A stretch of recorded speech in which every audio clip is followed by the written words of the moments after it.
Satyrs spew their hate, lies unfold before our ears. Podcast rage to calm our fears. Reclaim gaming and DragonCast. Fire breathing lime, screaming loud. Lavistro's here to shake the crowd. Psychotic dragon ready to ignite. Hold on tight, we're taking flight. DragonCast. Worlds clash in endless collision. Gaming news with a fierce precision. With a spark so wild it breaks the norm. In the tempest eye, a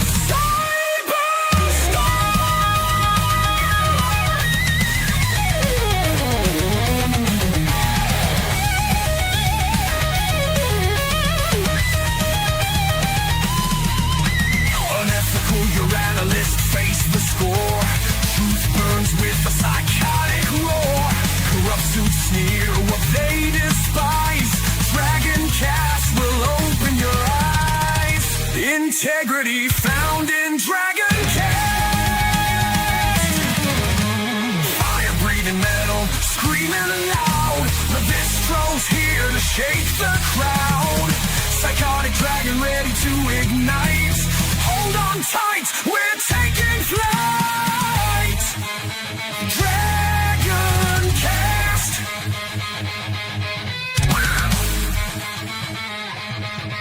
DragonCast.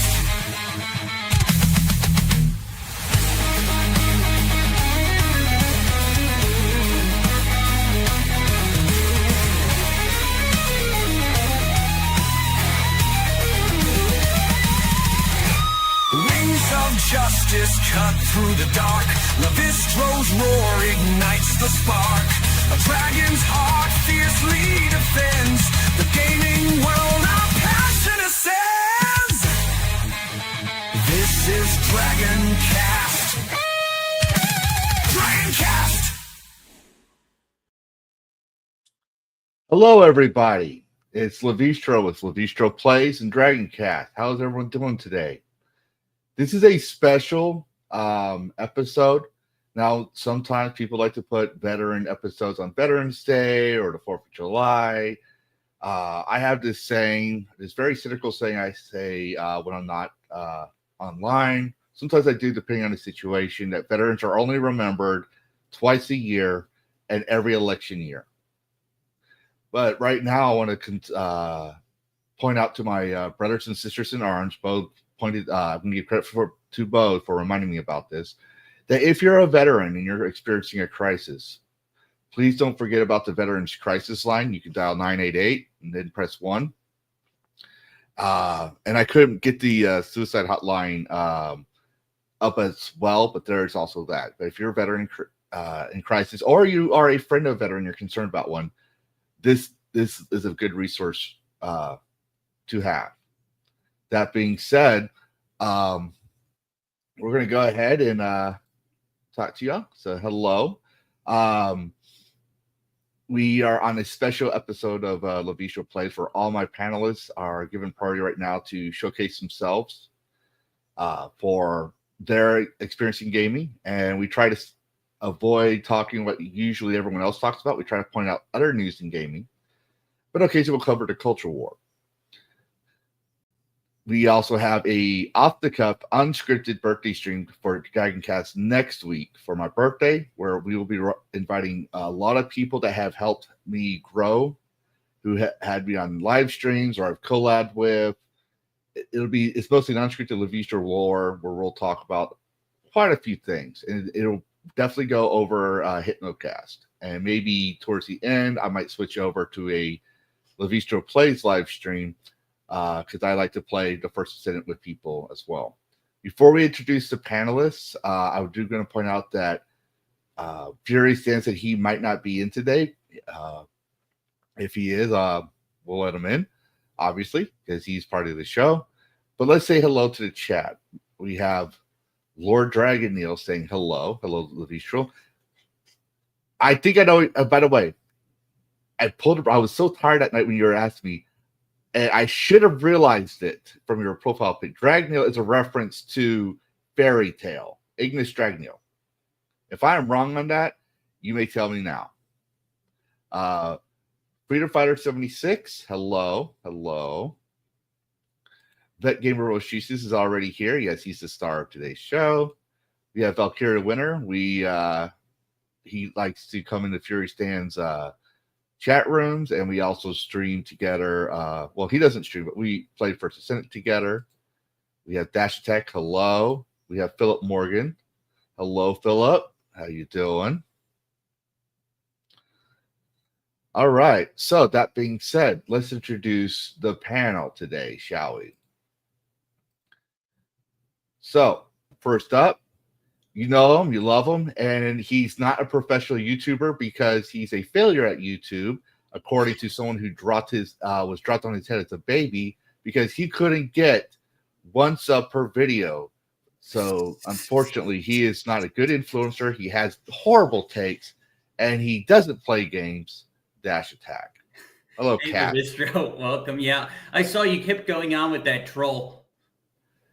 Yeah, it's so funny. Like, the reason my videos are so inflated is because I used to do tons of YouTube shorts, and I didn't delete a lot of them.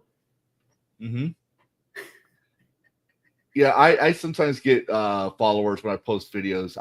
The thing is that Lavistro Plays and DragonCast is my bread and butter. I don't do this for money. I think we've all established that. The only reason I want 500 viewers is because I want my fucking emoji, so I can have my viewers use emojis. I want my live stream to be my bread and butter, but sometimes I make a video that covers something I find interesting, right? But yes, no, he is. I will say for everyone else, if you haven't watched any of Dash Attack's videos, you should. Dash Attack, you are also a mod on my channel, which is not really a mod, but more of I allow you to post your links on my chat because we help each other out. So go ahead and show that to the chat while you're talking more about yourself. What you been doing? What have I been doing? Well, I just beat Unicorn Overlord. It took me several streams, but we finally did it. About fucking time. Yeah, I was about to make an edit video of Agnes from Despicable Me saying it's so fluffy about the unicorn with your face on it. Yeah, boy, that final boss was extremely brutal. Like, I had to cheese the damn thing. Yes. And I also want to point out that we have our special guest and panelist as well. He is a Gen X. He stressed that I had it wrong, or partially wrong, because he hasn't confirmed or denied the actual part. We have a Gen Xer who fought actual Nazis and a gamer and fellow brother in arms from another generation. And guest panel on this show, VetGamerBoceifus, who also seems to love big booba redheads with hammers. Hey, Bo. Up, buddy. And yeah, you know, Lavistro's not the only one that confuses me with boomers. I think it's because that's why I'm so old. But boomers were my parents. I think Gen X started in 1965. My sister's older than me, so she was on the very beginning of the Gen X birth cycle. I was a few years later. But anyway, I was Air Force Security Police, 81150, for all you knuckleheads out there that remember MOSs and stuff. That was an old one. I think it got changed a while back. I used to do mostly, I did some law enforcement on base, but I did mostly nuclear peacekeeper, intercontinental ballistic missile, nuclear security. That was my main job.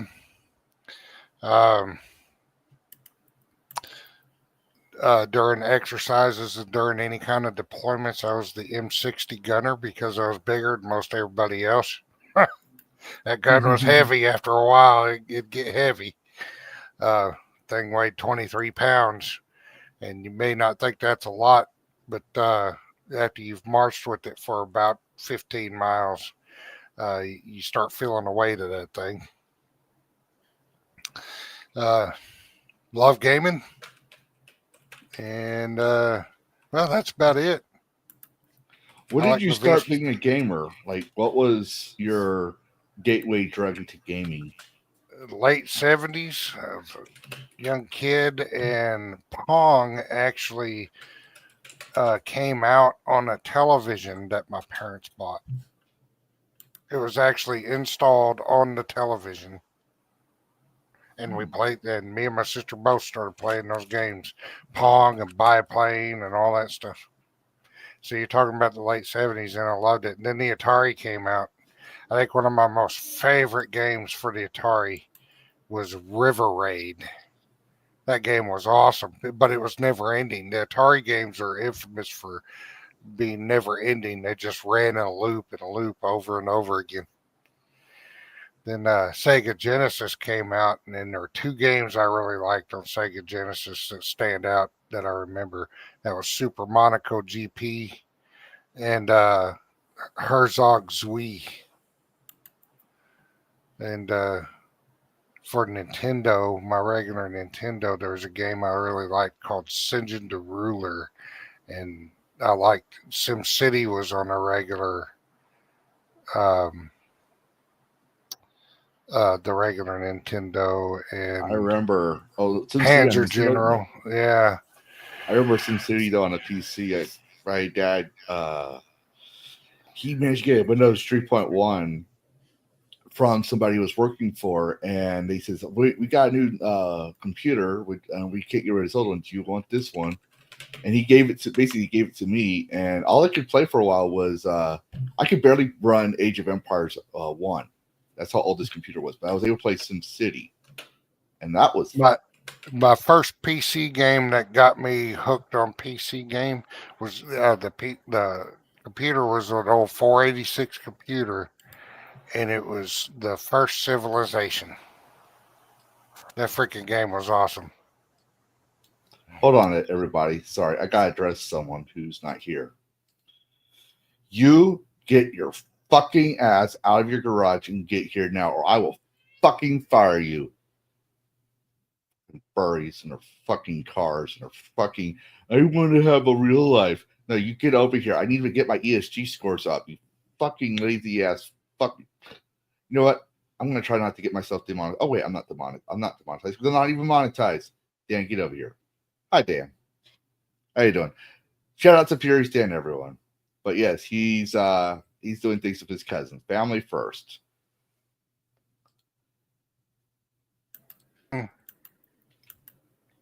But anyway, I could go on about all the old games I played in the past. You know, I've been on Steam now. Some of y'all mentioned your years. I've been on it for 17 years, I think, 17 or 18 years on Steam. It was a little while before I eventually got onto Steam because I was still getting physical copies. I got physical, especially PC games. I still got physical copies of old EverQuest, Star Wars Galaxies. Uh, especially Jump to Lightspeed. I've got Dawn of War, Warhammer Dawn of War, and not Age of it's Age of Conan. I still got the physical copy of Age of Conan, which is now free to play, and Yes, all that stuff. I noticed you're a big Conan fan. Didn't you tell me you had the OG books from the 1960s? Yep. A friend of mine I used to babysit for when I was a kid. Had all the original prints. When L. Sprague, DeCamp, and Lynn Carter put them all in book form, they were still in all the old magazines and stuff. So they gathered all of Robert E. Howard's short stories and put them in books and try to put them in chronological order and stuff like that. And I got all the original number one printings of the books from 1964 to 67 when they first came out. But they were handed down to me, and I tried to take care of them, but they're so old, the pages are turning yellow. But they're locked away out of the light. It's rare I bring them out to show anybody. Yes. Now we're gonna go straight into more of Bo. But I'm gonna share. I want to share a screen real quick for those who don't know. Bo, you can go ahead and put your link to your thing in your chat, but I want to know, Bo, because we see a lot. Obviously, I'm a veteran too. That's no secret. But we see a lot of veterans streaming video games, and you have your own page, as we see here. You have some Fallout videos. You played Monster Hunter Wilds, right? Baldur's Gate 3. You have basically, long story short, you have a plethora of games that you've played, streamed. You try to make shows. Let's go into the content you create, but I want to know first, and I think everyone else wants to know, why is a 53-year-old Gen Xer? What made him decide to stream games? And yeah, let's hear your life story on it as a content creator, a very successful one by someone's who had their head was dropped on their head as a baby, because you have 2.5K subscribers and 61 videos, so you've exceeded the standards for a successful YouTuber. No, there's a story behind that, but we'll get to that later. I think I've told a couple of you, but what got me started was I've been a big Bethesda fan all my life, or ever since some of their older games, Daggerfall and stuff like that. I love Bethesda. So when Starfield was coming out, my first few videos, I was like going to cover Starfield. I was like, but they weren't live; they were all pre-recorded. I was covering the footage from the game shows and game awards and all that stuff, and that was my intent. Well, then I started playing Starfield, and I've got almost 1,000 hours in Starfield. But I started playing it, and I was 50-50 on it. I was almost like, what is this crap? And I got some where I've finished Starfield the story twice because of the way they do the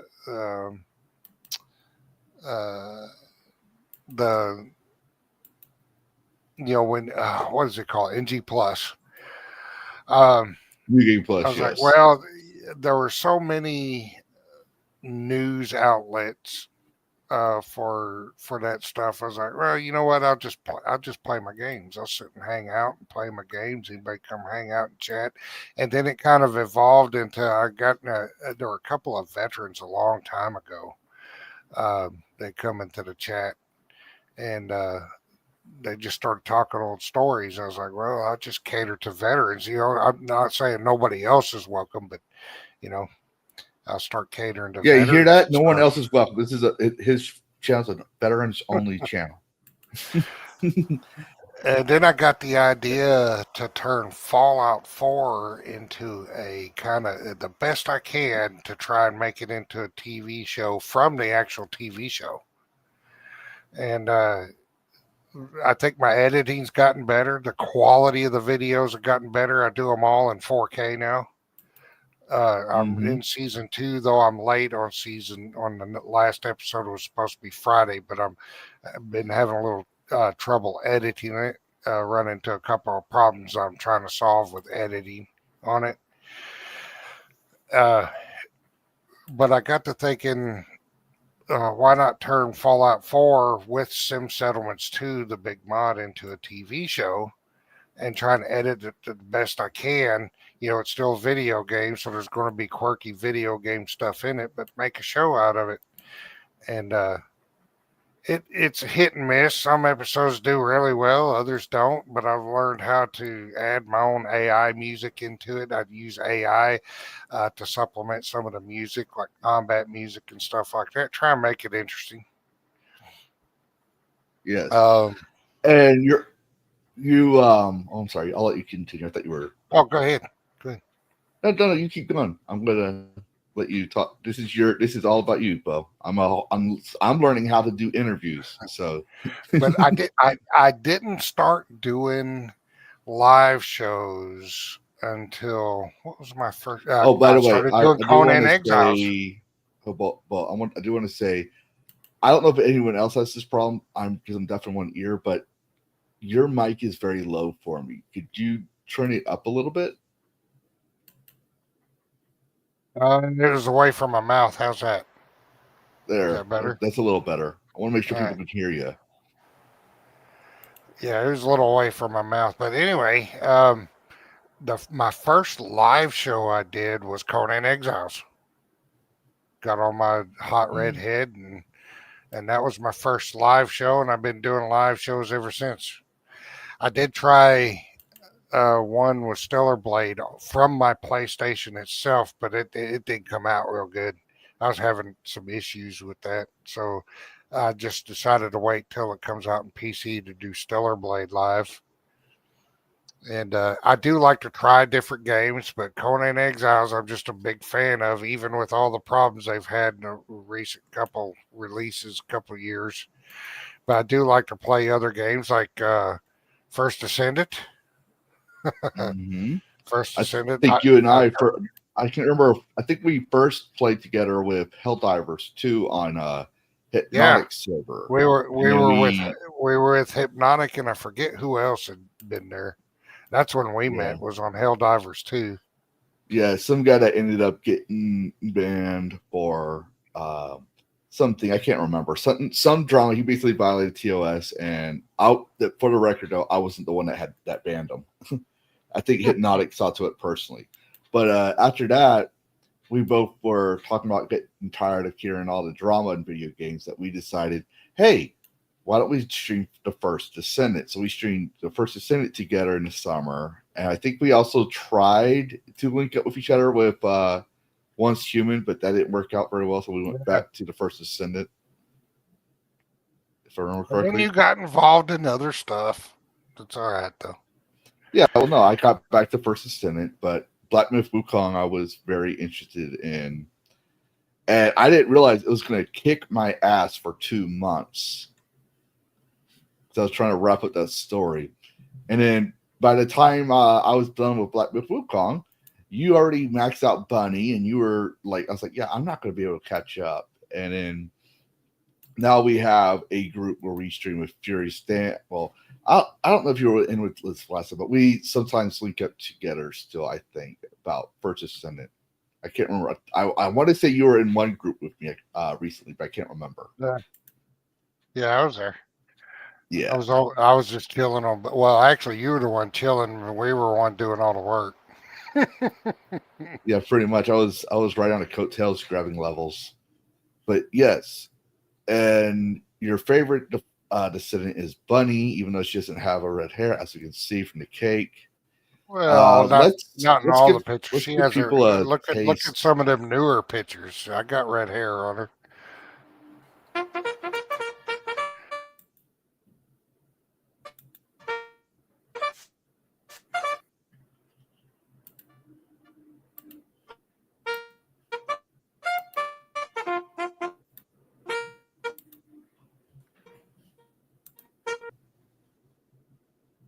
I do want to point out that if I remember correctly, right? Oh shoot, we're having a lag issue. Yeah, I gotta get a new graphics card. But you started giving more military theme on your channels, right, for your intro. But I want to show some people your gameplay if I could. I don't know if I can. We're gonna try it.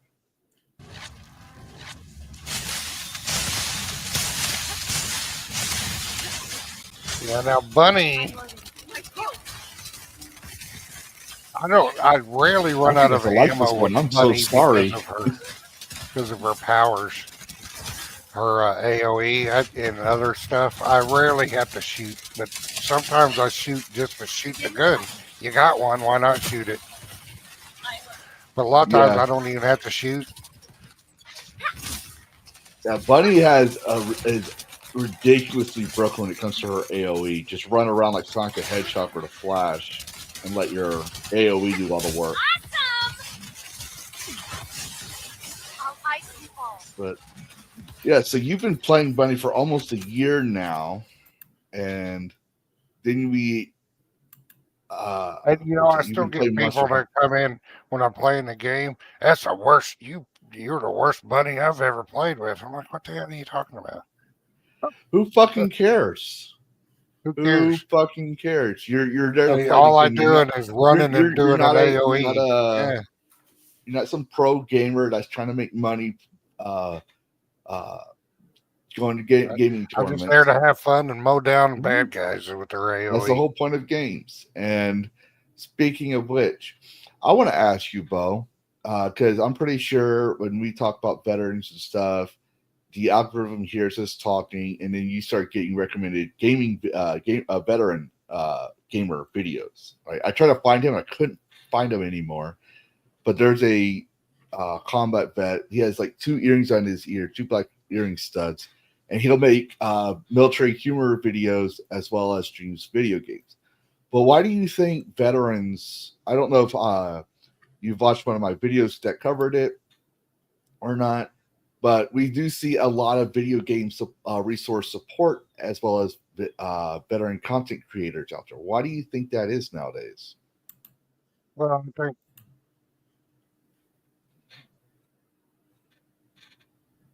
I think a lot of it it helps, especially ones that got deployed, have been on several deployments. I mean, some of these guys been through hell. I mean, they've seen friends die in front of them. They've had to eliminate people. Eliminating people is not an easy thing to do, and that affects people differently. Yep. So I think I've been told quite a few times, even when I'm sitting up there for one of my VA appointments and I'm trying to get guys interested in my channel. They're telling me they're gaming and stuff like that, and they sit there and tell me, gaming's really got me through some really dark times, and I know about that stuff. So I think a lot of this, either watching the games or starting a channel like I did, to play games, play with other people. It's becoming part of their social circle, and helping them out of dark situations. Yes, And I will say. any I vet want out to add there, to that. if they start messaging me in my chat and they're having trouble, I'll bring them into my Discord. I'll do what I got to do to help them out.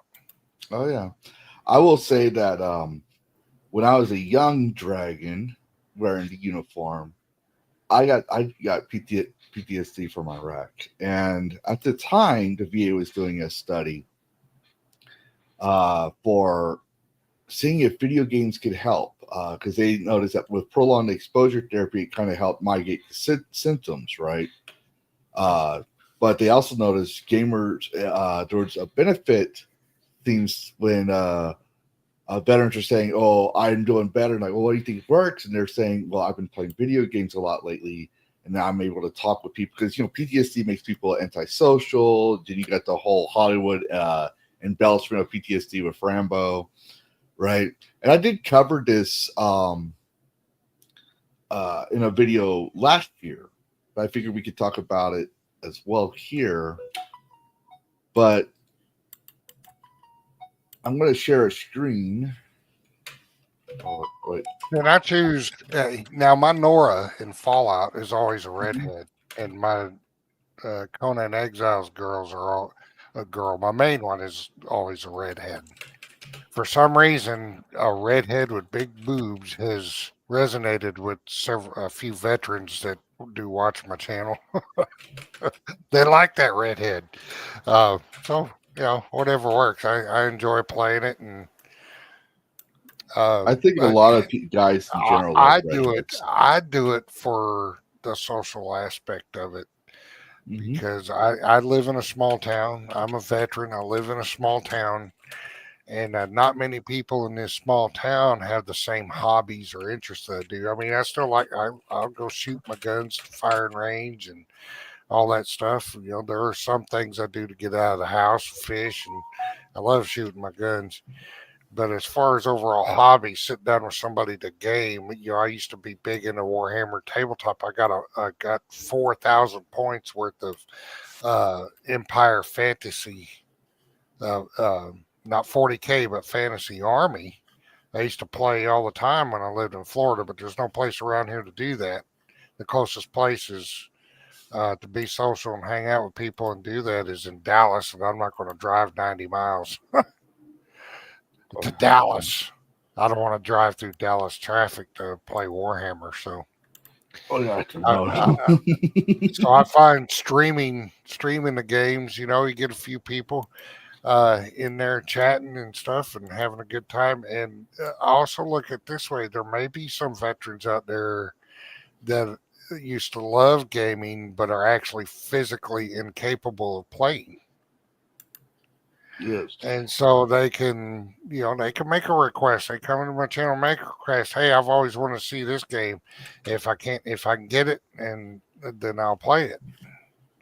So the request line is open. I may already have it. I have so many games, but some of the veterans out there may be physically incapable of playing, but still want to enjoy gaming, and they can come in here and chat. There's voice to text chatting that they can do and all kinds of stuff, so we can still interact. And I'll sit there and play a game and hang out with them. Mm-hmm. That's what my channel's all about. I also well, I'm a veteran myself, but so it's not just I'm trying to say I'm not trying to praise myself here, but I always think veterans are awesome, especially the dark humor. I have a buddy who lost his leg, and he likes to mess with people.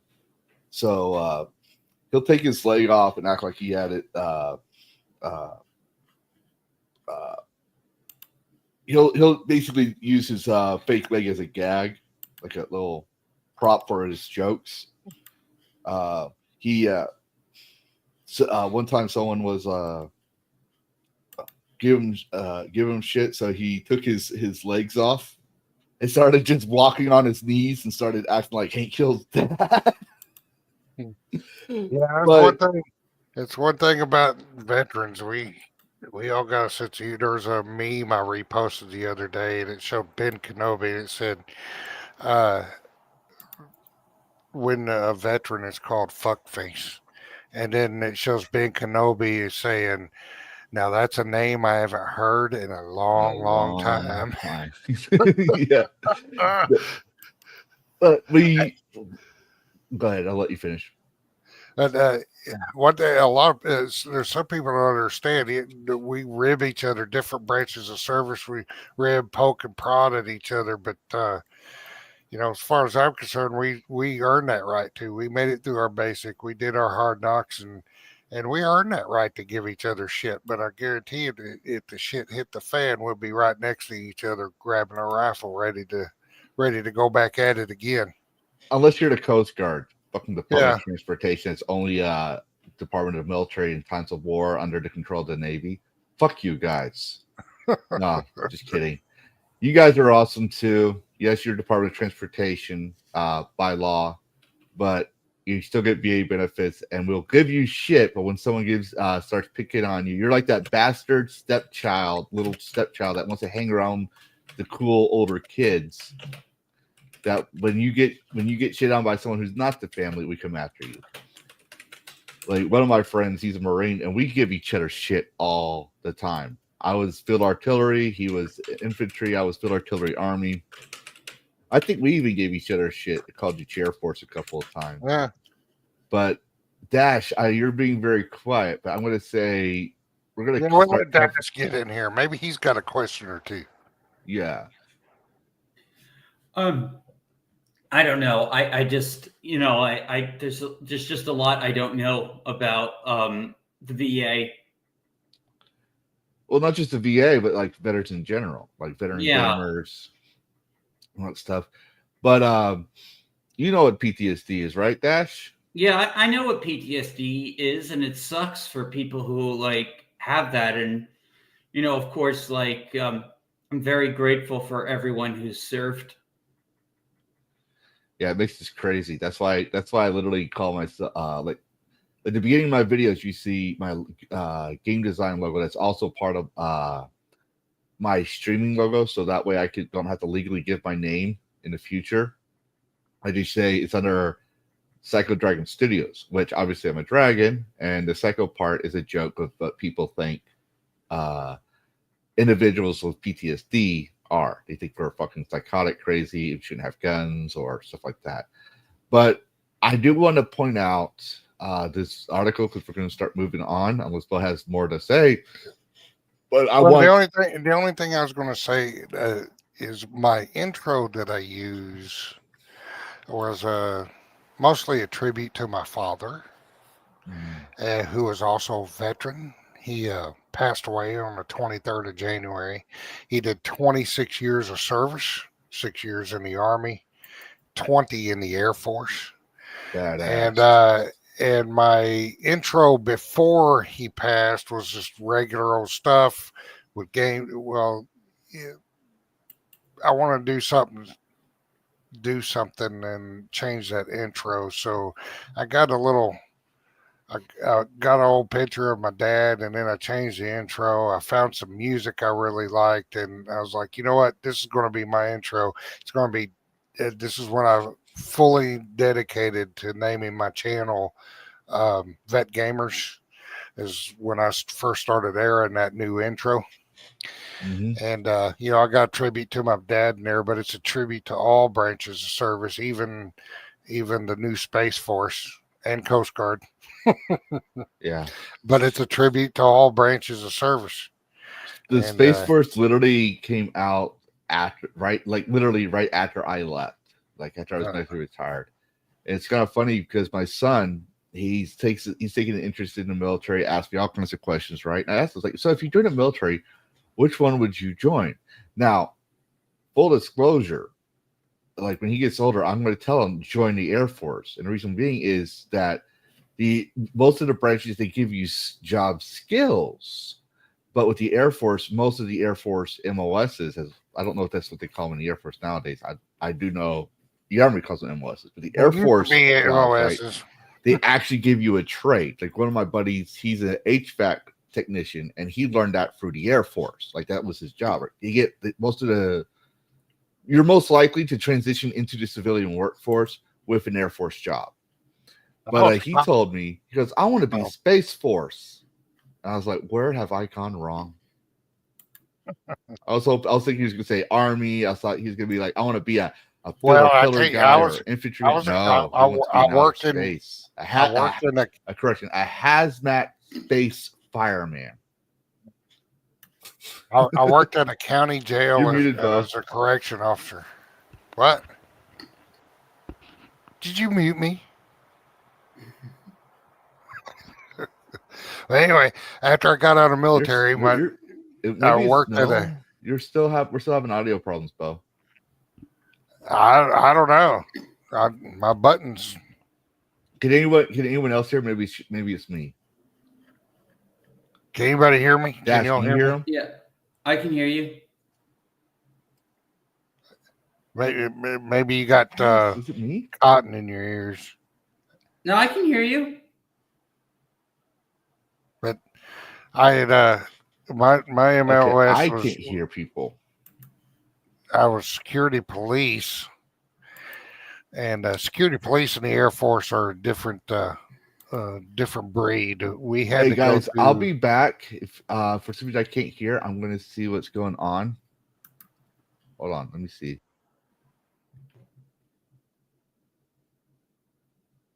Like I can't hear anybody. Well, I'm not saying anything right now. I'm going to leave the studio. Hopefully it doesn't shut the stream down. And I'll come back. Hold on, let me try sitting here.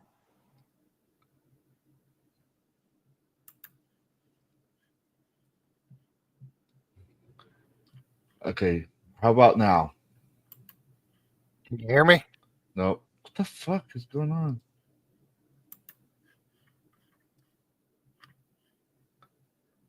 We can hear you, but you can't hear me. Shit. I'm having audio issues. I can hear. So I did a test on the settings, and audio says my audio test is doing good, but I can't hear y'all for some reason. Let me see. Yes, I can't hear them though. Like for some reason, I can't hear them. Hold on, let me do this. That work? Okay, I hear a mouse click. Can you hear me? Nope. Yeah, there we go. Now I can hear you. Can you The hear fuck me? was that? Yeah, I can I hear you don't know. now. That was fucking weird. I'm so sorry, Bo. That was fucking weird. I see your mouth moving, and then I saw Dash's mouth moving, but there was just total silence. I was like, "The fuck is going on?" I just finish up what I was saying, going on the lines of what you were talking about, the Air Force and the trade skills and stuff. Like Mhm. I was security police. I had to go through AIT at Fort Dix, New Jersey, and we had nothing but Army Ranger Dick. instructors.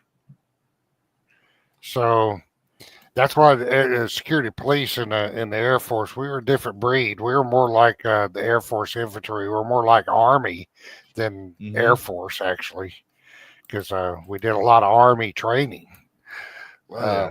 But y'all are fucking assholes. Y'all wouldn't let me speak for the Air Force bases But we or drink and drive. which served me well when I got a job as a correctional officer. I've worked around. I've been through a couple civilian police academies. Worked at a county jail in Florida for a while, and but injuries I sustained while on duty has prevented me from continuing that career field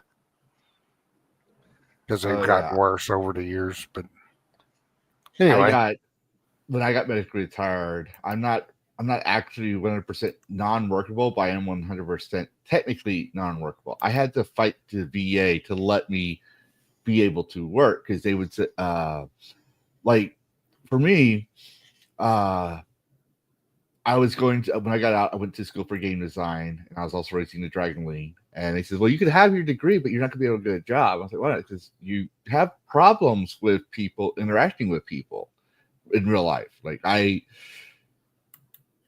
had no filter now. I had no tact. My communication skills. Sometimes I'll say tomatoes and I'll mean potatoes, right? I'll say different words than what I actually mean, but also how I handle certain situations. Uh, so I basically said that I would have a problem with creating a hostile work environment, even though I'm not trying to. So I started making Skyrim mods and doing it for free. But I say, hey, look, I can do this for 8 hours I online. remember you telling me that when we first met in Hypno's Yeah. Discord. Yeah. Yeah. Now I'm not going to say my account name for, because there's breadcrumbs. Because people got to remember, I did not plan on being a streamer last year. I did not plan on any of this. So I will draw my past, but I will also try to avoid mentioning more details about myself other than hinting of my past. I was not some big famous Skyrim modder, but I had my own mods. And I went to the VA and I said, look, here's my logs and hours. I can do this at home. It doesn't hurt my brain, my brain injury. It doesn't do anything for me other than improve. So they said, okay, fine, you can try doing freelancing, this and that. They gave me they kept let me have the workable status, right? And I've been doing it ever since. I forget where I was going with this, but oh yeah, I was trying to get into this VA topic. So I did cover this in a video last year, and I like to point this out whenever some freaking boomer or well, I don't like politics, but we all know there's people on the right as well that say that games are a time waster, a money waster, right? And this goes back historically, this goes back all the way to Prohibition era. But if you've watched my very first DragonCast episode, I point out, because I'm a big history buff as well, that gamers have been attacked since the medieval ages, and not always by the church, but more often by the political elite, the lords and nobles and stuff like that. But Dash, you're a civilian, so feel free to add your input from what you're hearing at any time. Because I It's want you. no, it's I think gaming can be a very good outlet for someone with post-traumatic stress disorder. as I've seen American Sniper. I know that kind of dealt a little bit with PTSD. Yeah, and I will say that we veterans, we have a really like there's some that are more vocal or expressive, I should say, about their dark humor than I am. But we have a very, very dark humor, and it's like I tell people, like if you want to know what a veteran is like, if you don't have a lot of experience with veterans, some people say this is a bad comparison, but to me, I'm like, when I watched the movie Deadpool, like I knew who Deadpool was from the comics, but when I watched the movie Deadpool, I was like, even my ex-wife said, "That you," pointing to Deadpool, because like we have a very dark humor. But that being said, I think we also are the ones that are. I'm pretty sure Bo is responsible for Call of Duty lobbies as they were back in the day, because he's older than me. He's like the early generation. I was real heavy in the first-person shooters, and I did a lot of trash talking. But then as I've gotten older, I'm like, you know what? I just don't have the patience for this anymore. A lot of these younger guys coming up, and they were better than me. I'll admit, as the older I got, the slower my reflexes got. That's why I started getting into role-playing games and survival games and open world games and stuff like that. And then as years progressed, that I wasn't in those lobbies talking shit and all that stuff. I'm like, God, this is so nice. Yeah, but And so I've lost my patience over the years with that too. If I were to go into that lobby now, I'd be like, fuck all you people. Fuck you. Fuck this. Fuck that. And then I'd leave. Yeah, see, like I'd like to roast every last one of y'all. I do like to make jokes with Fury. I have to do that last night. It's fun for me, right? I don't mean nothing by it. I'm just having fun. And people don't need to understand that gaming is a very competitive hobby, right? So we'll give each other shit to make each other mad to lose focus when it's PvP. So I don't do PvPs too much. I will I don't say do the though, PvP so much anymore. And the thing is, I'm not one that is. I don't have any delusions. If I go into a PvP lobby, I know what I'm in for, and I'm not going to give them guys crap about it.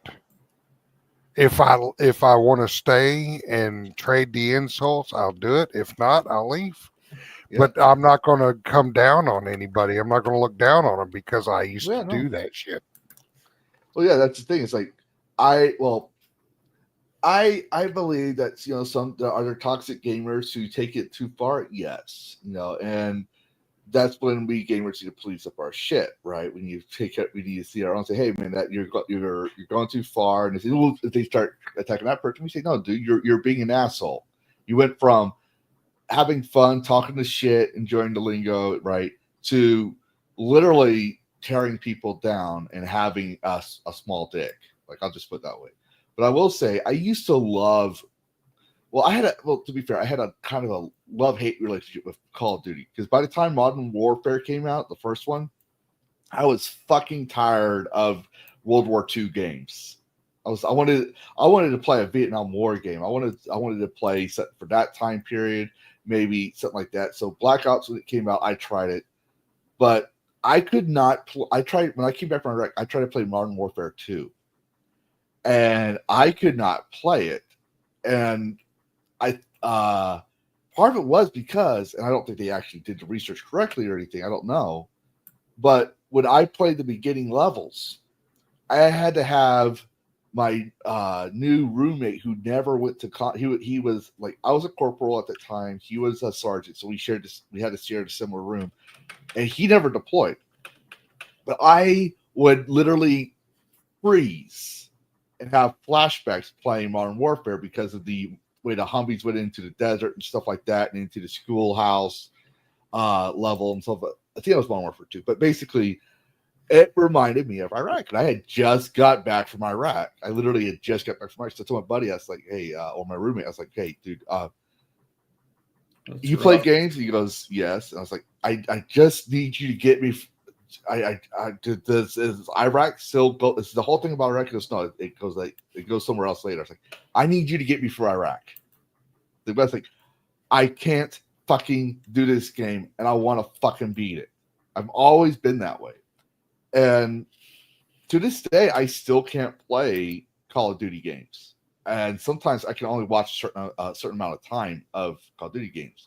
In fact, we were playing RoboCop. Spoilers for those who haven't played the game. I'm going to try to be very vague, but there's towards the final fight, right? When you're getting closer to the final fight,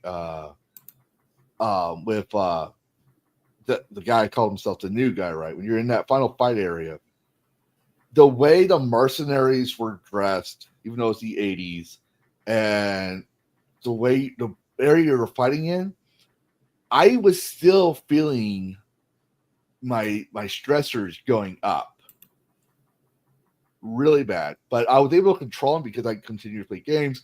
Plus, it's not too much realistic compared to how Call of Duty was. I was able to keep myself grounded in reality. But I swear to God, if that level was any longer, I would have had to have taken a break because of that. That's why I usually play fantasy RPGs or stuff like that as well. But games, I was one of the early test guinea pigs for this VA study that they did. Now they did this in 2019, but they've been doing this study as going as far back as no, actually no, I think it was this study. Let me make sure. Yeah, 2019. Yeah, this was one of the studies I was part of where I came back from Iraq. Oh, not 2019. No, my brain is time frames all wrong. But there was one I was a part of in 2011-ish. So that was a little earlier, where I had already been diagnosed with PTSD, and I was going to put on exposure therapy. But they asked me if I'd like to be a part of a hypnotic. Hello, boss man, everyone. Ooh, hey, how's it going? He's not my boss man, but I like the things he has to say. Yes. For ladies and gentlemen, if you want to know, if you hate my content, if you hate the fact that there's a dragon talking based words and spewing fire and being psychotic online, if you want to say, who summoned this fucking dragon? What's this guy? This guy right here. If he did not make me a mod, I probably would not be streaming. And all I did was support the things he's saying. And I always try to, because most of my base is a hypnotic based viewership. When his Saturday night hypnosis goes on, and we're going over, I share a link so people can just conveniently hit over there. But this man here, definitely follow him. And go tell, if you hate my content, go tell him, why the fuck did you summon a dragon? And you fucking suck. Yes, I've always killed it. But yes, hypnotic, everybody. I did invite him to my birthday special, but he told me he's a very busy man, but he might come by and stop on a chat for my birthday special next week. But yes, hypnotic, ladies and gentlemen. I'm actually surprised he came in today. So there's that. But you're going to get back to what's more important than hypnotic, veterans in gaming. Sorry, boss, but there is things more important than you. On with the show.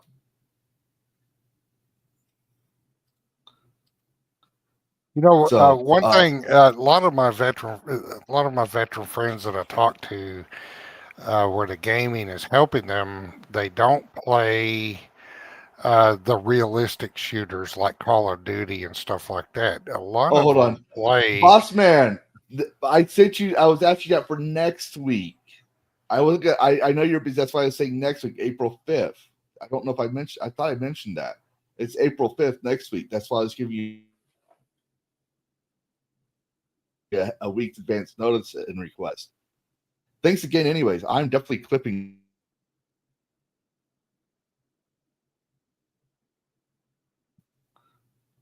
That was weird. Bo? Yeah, I'm still here. We're here. I'm having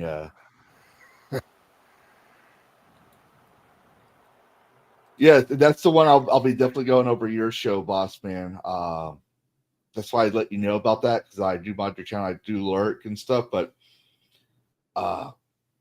yeah, but thanks for coming over. Anyways, we were saying before, was I talking or you talking? But before Well, we I get was I was saying that several of my veteran friends that play that have issues that are getting through with gaming, they don't play the realistic shooters, Call of Duty and stuff like that.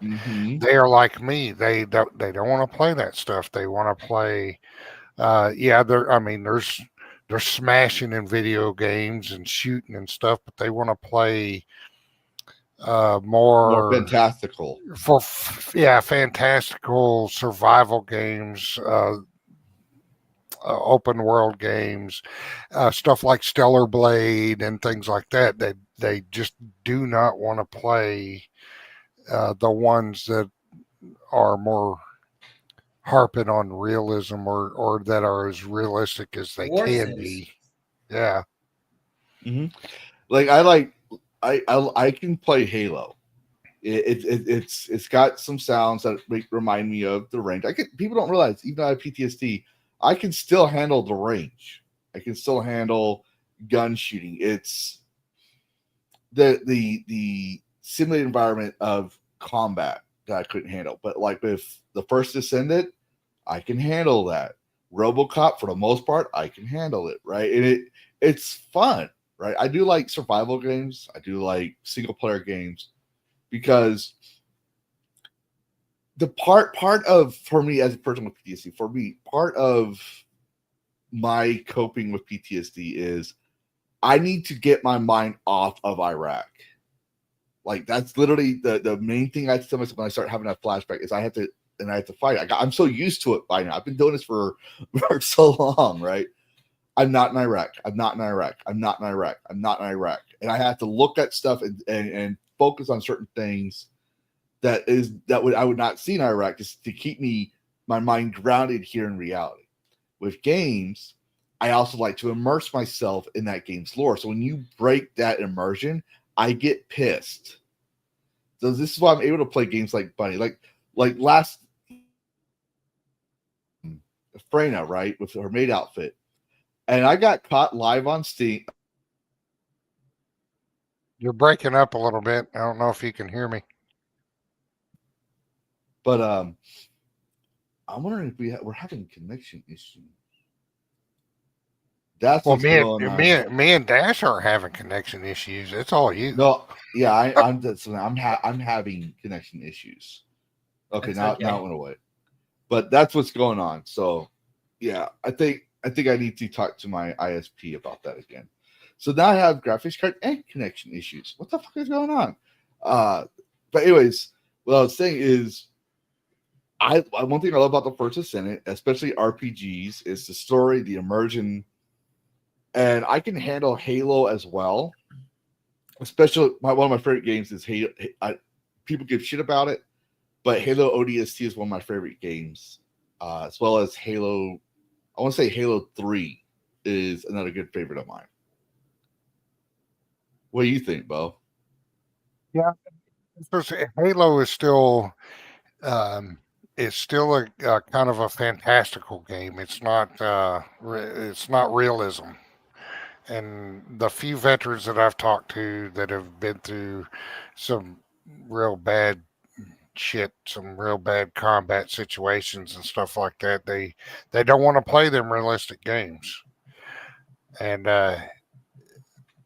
so that I've had a few stop by the channel, but the game that I have found, most of them tell me that basically pulled them through some of their darkest hours is Mass Effect, the Mass Effect games. Oh yes, Mass perfect. Effect is a big game to veterans that Yep. that I've talked to that when they're sitting there thinking all hope is gone and they sit there and play that game.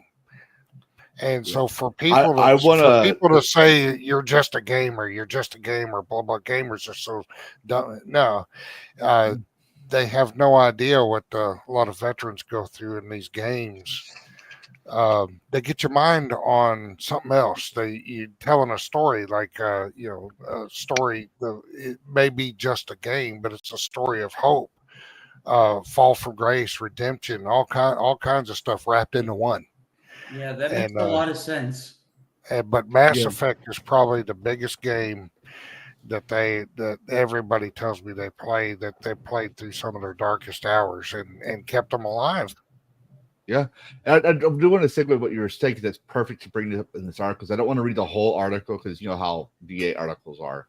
But he points out here that some of the participants in that study, the PTSD study, described the participants described using video games to distract from overwhelming symptoms, including sushi thoughts and drug or alcohol use. A study that they're referring to included 20 veterans, 15 men and 5 women, from 25 to 62. So this spans multiple generations, right? 16 of the 20 vets had PTSD or trauma-related symptoms, and had more than one mental health diagnosis, with PTSD and depression being the most common combination. Shameless plug there. I don't mind telling people that. And others had different types of trauma, such as combat or training-related trauma, military trauma, not going to say it loud, or childhood trauma, because I still try to figure out what's going to cause me problems with YouTube in the future. So I'm to learn that. But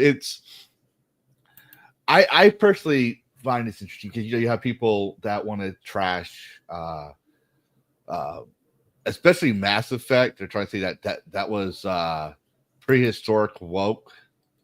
Buy my book! Buy my book! Buy my book! Buy my book! Right, that guy. And my thing is going. Mass Effect was all choices. That's why people didn't mind the same-sex relationships and stuff like that in Mass Effect, because it wasn't the main part of the story. It didn't overshadow the main story. It was natural. It flowed if you made those conversation choices. Yes. And that's this is a government study, right? Obviously the VA also has the National Center for PTSD. You want to know where most of our knowledge comes from PTSD? It's the VA's own National Center for PTSD research. They go over and because veterans are always looking for a cure or a better treatment for PTSD, because it's not like a regular traditional medical thing. It's not something you could just prescribe, say take 2 aspirin and call me in the morning, right? No, every trauma is different because every trauma is personal. It's personal experiences. So therapy is related to or tailored to that individual. But one thing they found that works is a blanket strategy for treatment, and this is why I stream games as well. Like this, like when I'm on Lavistro Plays, I'm actually doing my prescribed doctor's orders. So yeah, this is more of a hobby. If I get money from it, fine, I get money from it. For those of you that think I'm doing this for money, I'm doing this to rebuild a community. It's a chill stream where we talk about games. You talk to me, I talk to you. I'm trying to stay social and not be antisocial. And if no one came out of my stream, I'd still be doing it. Why? Because that way I have some proof, if I need it later on for the VA, that I'm doing my prescribed medical treatment, right? So I always tell people, it's like when you have politicians that see politicians or activists, whatever, that want to take control of gaming, or try to ban certain type of games that they don't like. They need to understand, or they don't want to understand, is gaming is a wide variety of medium. You have people that just want to play Candy Crush or cutesy games. You have children who want to play games, and as veterans, we want a game where we're more or less free to enjoy the game on our terms as well. Like, for example, like Bo was saying, Mass Effect, right? We want a game that gets us lost in the world for the amount of time we're playing it, to get our minds off, whatever it is that's bothering us for a little while. Exactly. And like I was saying here, a personalized and evidence-based approach to use gaming for PTSD. We don't care. How do I put this? I think veterans are probably the biggest, especially veteran gamers, are the biggest advocate for games. The biggest. Because we will consume your content. We will also be heavily critical if you break our immersion in that content. We don't hold back. We'll say what's on our mind if something sucks. I gotta figure out. I gotta master this share screen thing because I thought I was talking about it, but I'm not. But I was showing this right now. Or that. Just giving the highlight there. This is another article. But remember, I was saying about personalized treatment. Gaming is one of the best areas for that because, for example, let's say Dash is also a vet. I mean, he is not. Full disclosure for people that want to try and say that, and you go out there and say stolen valor. No, you fucking retard. He's a fucking civilian who's and also a game.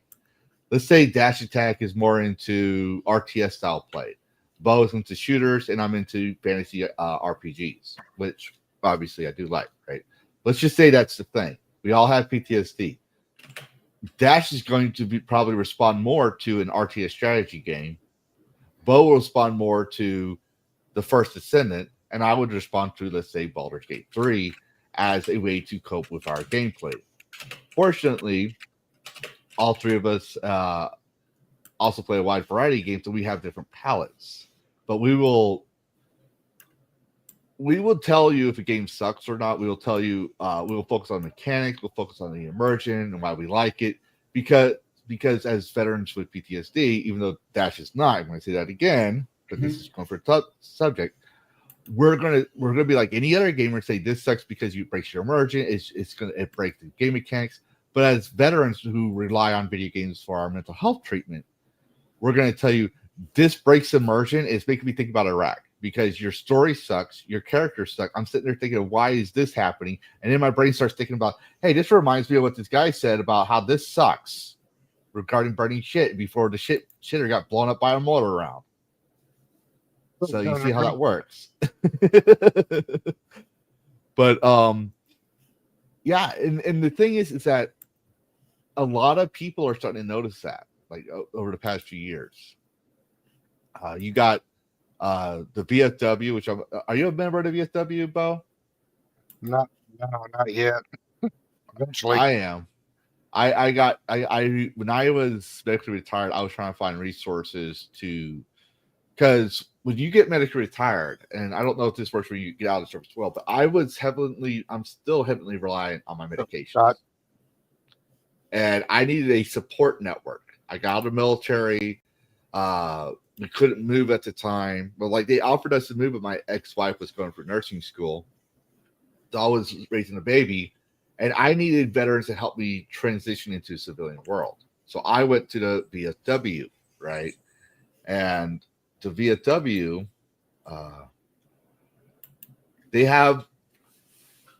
for example, they had their own gaming league. This was back in 2023, right? Called Combat Tested Gaming. But they've been a big help keeping me grounded while I couldn't get my medications because I was waiting for the VA to get me in the system. So not only was I not getting my my VA disability, I was not getting my medicine from the VA because the files were still being pushed through. Now, some people, it takes some years. That's how bad it is to the VA. I was off of my meds for 9 months. 9 months. It took me 3 years of doctor's appointments, X-rays, MRIs, range of motion testing for my legs and my hips. 3 years of all these appointments before they finally approved mine. Yeah, I was medically retired, so I was fortunate. But still, even though I was fortunate, it took me 9 months to get any type of help. And part of that really did tear a rift in my family. Like we were, my son, I was putting more attention to my son in the VA, but because I was getting my medications, my ex was starting to see she's a 90-pound Korean lady, starting to see that her husband was starting to act a little crazy, right? And not like abusive crazy, but it was scary when I'm walking around the house with a baseball bat thinking there's someone outside, or walking, having anxiety, panic attacks where I'm pacing the floor, and you got this 200-pound soldier that's your husband walking around, and you're wondering if he's going to start losing it, and you're not only 90 pounds wet, so it was thankfully nothing of physical abuse or anything dangerous happened to her or baby. Like, I was able to keep it under control. But when fireworks would go off, I was snapping at people. When I got triggered by things, I was very aggressive, right? So she started getting aggressive back at me, and it was one big thing after another, right? But it all started when I stopped being able to get my meds. I couldn't get treatment, and I was told, just wait for the VA to decide to give you your treatment. Once that was going through, we did try to resolve things, but I think the damage was done.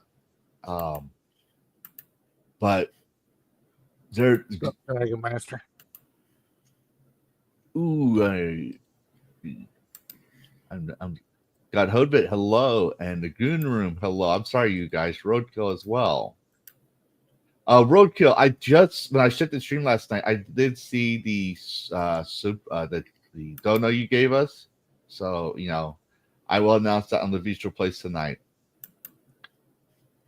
Yes, VFW is a great start, because I'm going on tangent here because I don't like talking about that time period, because it's hard. It's kind of hard to talk about what happened, and it's harder to talk about what my experience of war, because it was.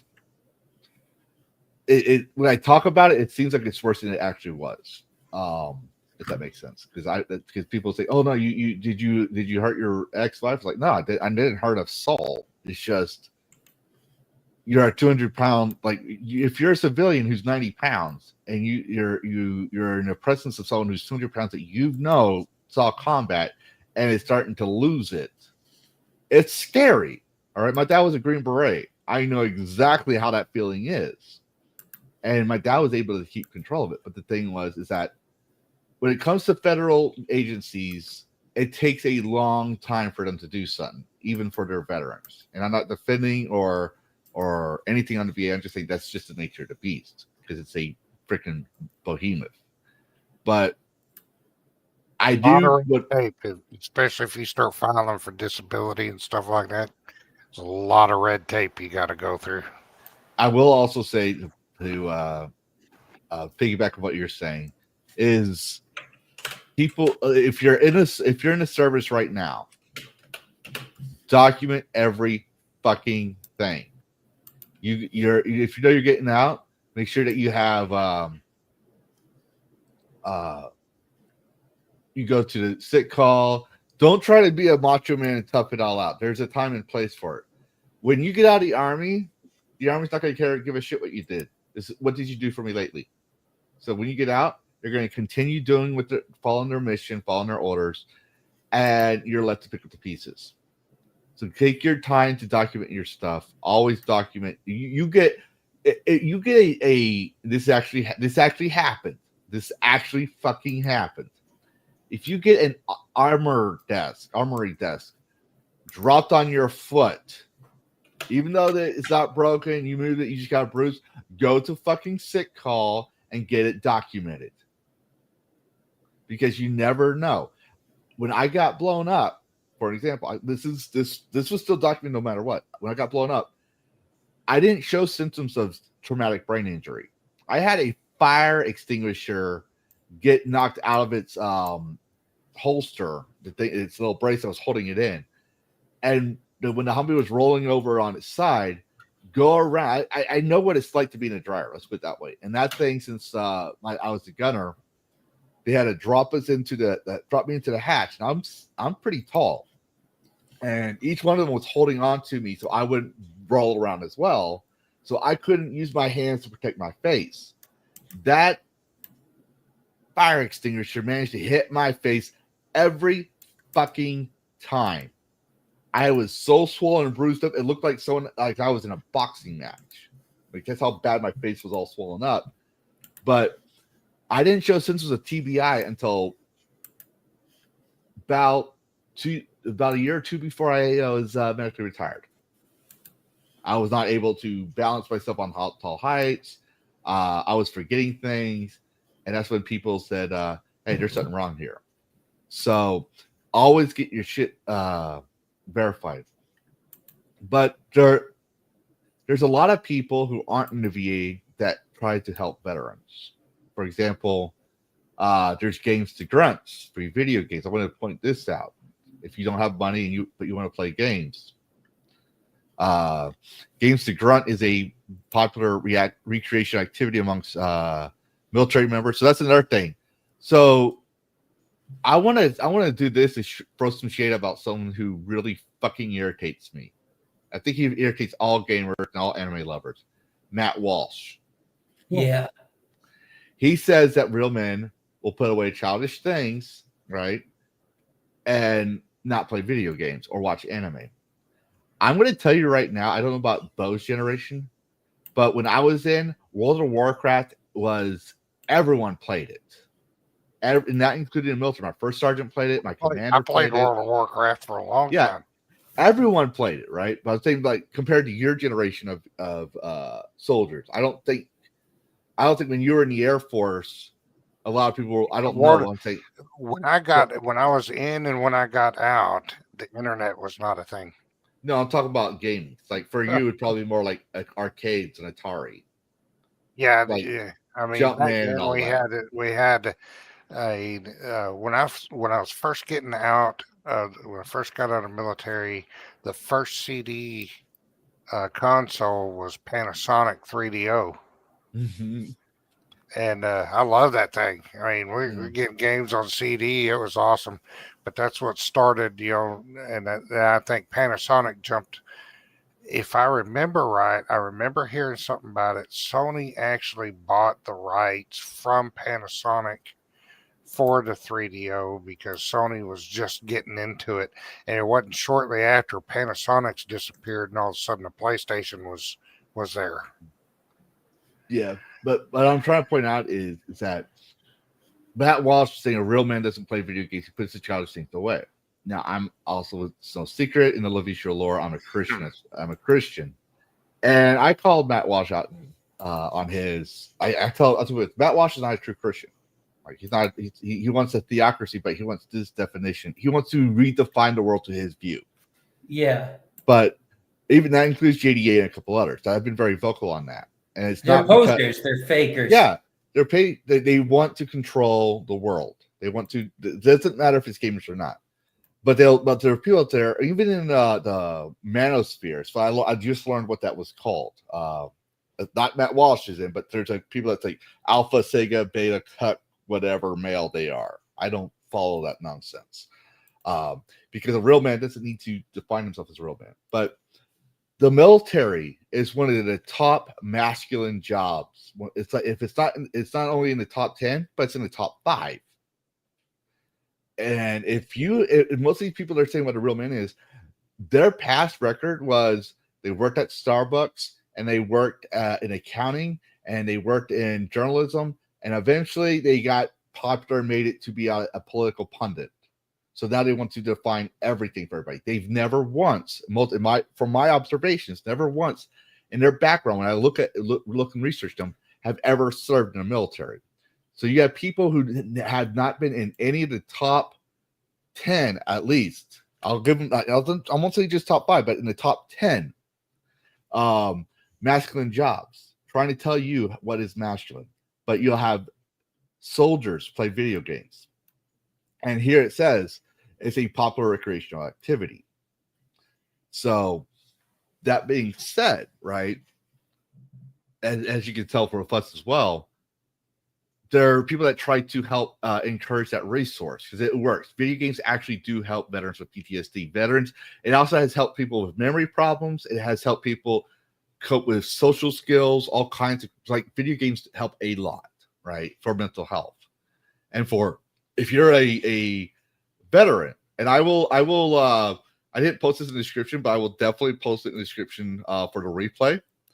if you are a veteran gamer, here's some examples of the games they have. There's World of Warships, Tekken 7, Gears of War 4, Soul Calibur 6, Cooking Simulator, Xbox Game Pass, Xbox Live Gold, and they give discounts as well. So, yeah, I'll get this for people who don't have or who would like to have that as well for themselves. I'll put the link in there so they can qualify for themselves. And there, you look at if you look at your mainstream. huh? I was just commenting on Dragon Master there. The military offers challenges and rewards that the average citizen would never come across, and that ignorance leads those average citizens to misunderstand veterans. Yes, I've gotten in trouble for mine. I've been banned off Twitter before Elon bought it 17 times. I've got banning allowed to come back, banned to come back, and I got canceled. And it's because I speak my mind, like everyone else. But anyone who's watched me, like Dash was saying earlier in the video, I didn't really go after the guy per se, but I was just commenting how his idea of you're only a successful YouTuber if you get one sub per video, and I said he was dropped as on his head as a baby, or it's probably genetics. Which, sad to say, in the pre-Elon Musk era, that kind of talk actually has gotten me banned or temporary suspended, even though I was speaking my mind. All right. And I'm actually people don't realize is that when on the internet, I'm actually very tame. It's in reverse. Like people will speak their mind because they're not afraid. They don't have to worry about getting their head smacked in or whatever, right? For saying something stupid. I'm very tame because I know what I really want to say could get me in trouble. But offline, let's just say that I can say the word fuck in every part of the sentence and only use the word fuck and still be grammatically correct in my speaking. I think every veteran can, but I'm just saying, like I control myself more online than offline. I don't know about you, Bo, but you seem more laid back. Well, that's Generation X for you. Keep calling me a damn boomer. Well, I call you boomer because the kids call everybody boomer. I mean, technically, the boomers didn't fight in World War II. No, they didn't. Like But my dad was born in 1945. My mom was born in 1941.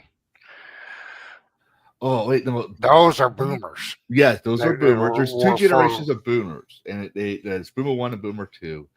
And they stopped, and boomers are every 15 years. So they stopped somewhere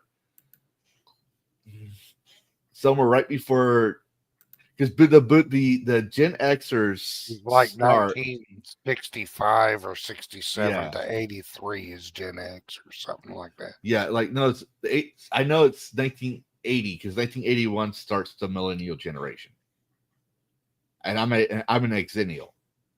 So I'm that micro generation. Like I'm learning all this stuff recently. I like to learn things. Apparently, I'm a micro generation called exennial because of the age of the digital age came by during our generation. So you have millennials and you have exennials, and they encompass Gen Y. I'm one of those that I just don't give a fuck. I know I don't either, but I do find it interesting that people try to classify it. I just like to say "shut up, boomer" when someone acts like a boomer. If the shit really hits the fan, if you don't bring nothing to the table to survive, to eat, can you hunt?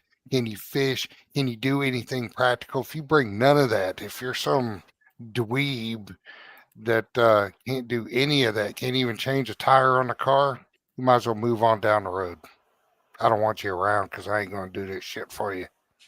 Yeah, and that's the Gen Xers for if you want to know the wonderful parenting skills of the boomer generation, let's just point out that Gen Xers and half of the millennial generation or Gen Y were pretty much feral. We were told, I know Bo's generation was told this, but we were told, come home when the lights are on, and don't, please, for the love of God, stop bringing home strays and dead bodies. And at night, at 10 o'clock, the news channel would say, it's 10 o'clock. Do you know where your kids are at? My parents didn't see me until like it was bedtime. I would come home and they're like, you're all dirty. Where were you? I was playing out in the woods all day. It's 10 o'clock. School starts in 6 hours. So, but Be home when the lights come on. Yeah, but I forget where we were getting with the generation. But the thing is that there's a lot of support for veterans because that there's a lot of outside resources like I said with the free games, for example. Like the VA, yeah. Well, they work with the VA, right? So I'll point out that they work with the VA, or they don't, and they just say, I want to help veterans out, right? For example, the VA has a list of gaming veteran sources. For example, Warrior GMR Foundation. They actually have a Twitter as well. I've added them to give a shout out to them. Then there's Regiment Gaming, like it's a 24/7 gaming community. Brick by Brick Vets is a Twitch stream community. I'm actually a part of one that's called itself Military Gamers. Even though I kind of think Twitch is dead, I still stream on there because, kind of like Bo, I want to reach out to people. Part of my PTSD, to give full disclosure, I witnessed a suicide in Iraq, and I'm not gonna get too much into it. But when someone is going down that route, I will never be able to go away from this. But I'm always trying to atone for that. What I tell my therapist as well. I'm always, when I hear someone's going down that route, I'm always trying to atone for that sin where I feel like I failed that person. It was not my fault. It was going to happen anyways, right? Nothing I could have done was fixed it. But I always want to give veterans that resource. And so if I get that one veteran that just randomly goes for a dead platform and sees me streaming and finds out that I have the hashtag veteran gamer and wants to talk veteran shit, I try to acknowledge them. I try to help them out. Kind of like how Bo does. Now, Bo's more targeted on that, as I'm more community related for everybody. But this is because I don't know who our audience are veterans, but this is mainly for the replay people who are watching, seeing what we're talking about. Always reach out. Like there's a lot of, especially with video games, there's a lot of support. This is why I have a passion for games, because it made me who I was growing up as a child. I'm pretty sure Bo can say the same thing. Dash, a civilian fucking cat, can say that, right? But it also kept me sane. If not for games, I'd probably be non-workable, probably angry as all get out, and I'd probably be like that Family Guy trope where he goes, "Oh, great! Now we're gonna have that one angry veteran that's gonna cause some shit and talk about stuff." And he goes, "I've seen some things, man, and some stuff." But I was born in '63, graduated in '81. We should just be Americans. Politics loves separating us. Yes, exactly, Scott. Right? And Scott Hodvit is one of my avid viewers. I don't know if he's been on yours, Bo, but yeah, Bo. When I met Bo, going back to Bo, because we covered the VA topics, right, that I wanted to cover. When I met Bo, he's the one that told me that's what his stream was about, like covering veterans and stuff. So I gave him a follow. I watched him. Great content. Very chill guy. Except for this thing that he's a Texan who doesn't like sweet tea. I don't know how Texans feel about that. I never said I didn't like sweet tea. I'm diabetic. Oh, I must have misheard. I love sweet tea. Oh, yes. Yeah. See, I have one. But I can't drink sweet tea and sodas, and Yeah, I gotta be careful with that. Sweet tea will make my blood sugar jump way up. Oh, I know. I love sweet tea, and yeah, it's so fucking good. But and Whataburger, I think I get when I got sent to Fort Bliss, I had Whataburger again, and I was getting ready to retire. So I went from having a 6-pack to a gut. It did also help that my ex-wife wouldn't eat all her rice. So I'm eating white rice as well. But I was about 300 pounds thanks to Whataburger and white rice. And I still have a dad bod because I still had that Whataburger cocaine addiction. Yeah, Scott, I when Lavistro's usually on later than I am, and I'll get on and try and watch some, even if I don't say nothing in chat. I still throw them a like, and I end up going to bed and I leave that stream on. Yeah, I think most the reason I got my watch hours before my mom says I'm at 4,000 watch hours is because people fall asleep watching my stream. Not that it's boring. She said it's late at night, and It's so late at night. My dogs get me up at like 4:30 in the morning. Sometimes it's like, and then in the morning times is when you stream, and I'm getting my coffee, and I'm trying to look up things, and I just watch you play. Lark, I'll try to say something, but yeah, he's a great content creator, and he's very chillaxed. He'll talk like we both do it, but Bo will definitely talk to you and talk to his audience. And I kind of want to. You're fired. I'm just kidding. I kind of want to help Bo out. Right, Dash Attack is already monetized. Bo's got the subscriber requirements. But I don't think you had the watch hours, do you? No, this is what you remember at the beginning of the stream. I said we'll get into this story. As I've told it before, but some may not know. I did a couple when I first. I was at about 150 subs or so, and I decided to make 2 music videos. One was both of them were Eve with Eve from Stellar Blade. One is set to Fire Woman by the Cult, and the other is set to it's Aerosmith. Do you have those things there? Because I'm blind as a bat, and I'm trying to find it because I've been trying to find it off. Sweet Emotion by the Aerosmith. If you just type them in there on my channel, if you just type them in the search, they'll pop up. But I remember watching. It was pretty cool. But I did all the editing and everything. But the first one was Fire Woman by the Cult, and I only had 150 subscribers or so the day that I put that one out. And overnight, I jumped up 1,500 subscribers. Now, I'm not going to put it on there because I'm pretty sure I'll get copyright pinged. But I'm going to give there's a copyright notice on it, but there's nothing you can play it. But that's up to you. I mean, what I'm going to do is I want people to look at your work. Yeah. So I just posted a link to VetGamer's Sweet Emotion from Stellar Blade for people to look at. And it's one of his popular videos. He shared that with me when I think we were playing First Ascendant when you were telling me that. And then it was awesome. I did Sweet Emotion by Aerosmith. And when I put that one out, I jumped from about 1,500 subscribers to where it is now. And it's sort of just leveled off. And I've got the subscribers. I'm about 900 short on view hours of having the 3,000 need. But I don't know what the deal was with those subscribers. I don't know if they were bots.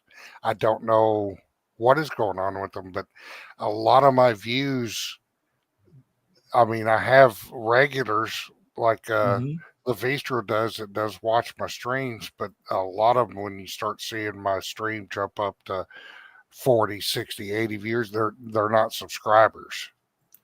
Yeah, and that's the thing with some of my videos. Like for me, I posted back when California passed that law that said that Steam has to reveal that people don't own their digital content and stuff. People that were political, because the way I write things, I try not to write it in a pro-political stance. I try to give it very neutral, a very neutral stance, but something that would still be eye-catching. So that way I can know who's actually watching my content when they comment. Because people just click on the title, right? And they'll say something, right?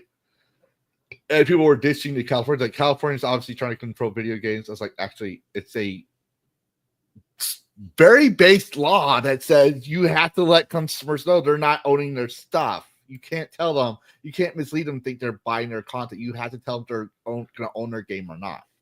Like, this is not just with Steam, but it's with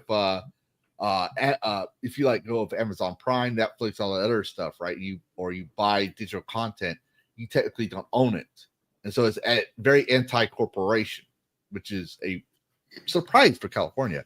But that video, I got I want to say it was 500 views, and it kept going all the way up to Christmas. And I did get some subscribers from that, but most of my people that I don't get a lot of comments on that video, but I'll get 10, 5 to 10 people during the beginning of my stream, and when I end my stream, I get about 80 viewers. But there's maybe of the 5 to 10 people or 80 viewers, there's 3 to 5, maybe 10 that'll talk in the chat because of how late it is. So, yeah, with you get your morning streamer, because most people work, but you get I would say a fairly balanced ratio in your stream, the same amount of viewers or the same amount of people liking and talking. But I do want people to support you on this, because I think being a veteran who's trying to create a veteran safe space, for lack of better words, for support in gaming, is a very noble cause. So if you can, and you have the time, I would suggest people maybe go like and subscribe to Bo. If you have already subscribed to him, that's awesome. But if you haven't, help me help him get monetized like Dash is, right? And give him the watch hours, because he needs 500 subs and about 3,000 watch hours. Just click on a live stream, push mute on it if you don't want to watch the whole thing. Watch his content, help him learn the watch hours. Now, also, it would be nice if it be stuff you like. Give him the actual, he earned it watch hours. But watch a video of his. He's really good at his content. And I like to say, I do. Thank you. I got a lot of pre-recorded stuff, and a lot of my pre-recorded stuff was before I started doing live stream. I pre-recorded all my gameplay for the Compassionate Draw Half Elf, my Baldur's Gate 3. That's a good all my Starfield was pre-recorded. Your Fallout 4 movie show idea, I like. The Fallout 4 show it's all pre-recorded. I won't do that live. I may do that live when I'm finally done. I may do it because I'll be 80 years old when Fallout 5 comes out. Yeah. So I may do I don't think another Fallout 4 with a set of different mods, like I might do Fallout London or something. If I did Fallout London, I'd do that live. Yeah. But I gotta address my son real quick. But are you still available to talk about more stuff? Because I do know Hypnotic can come on soon. But I need to. My son wants to talk to me real quick, and I think we could take a short break if we want to. Yeah, I think I need a short break to refill my coffee and stuff. But yeah, I can be here if anybody got any questions or anything.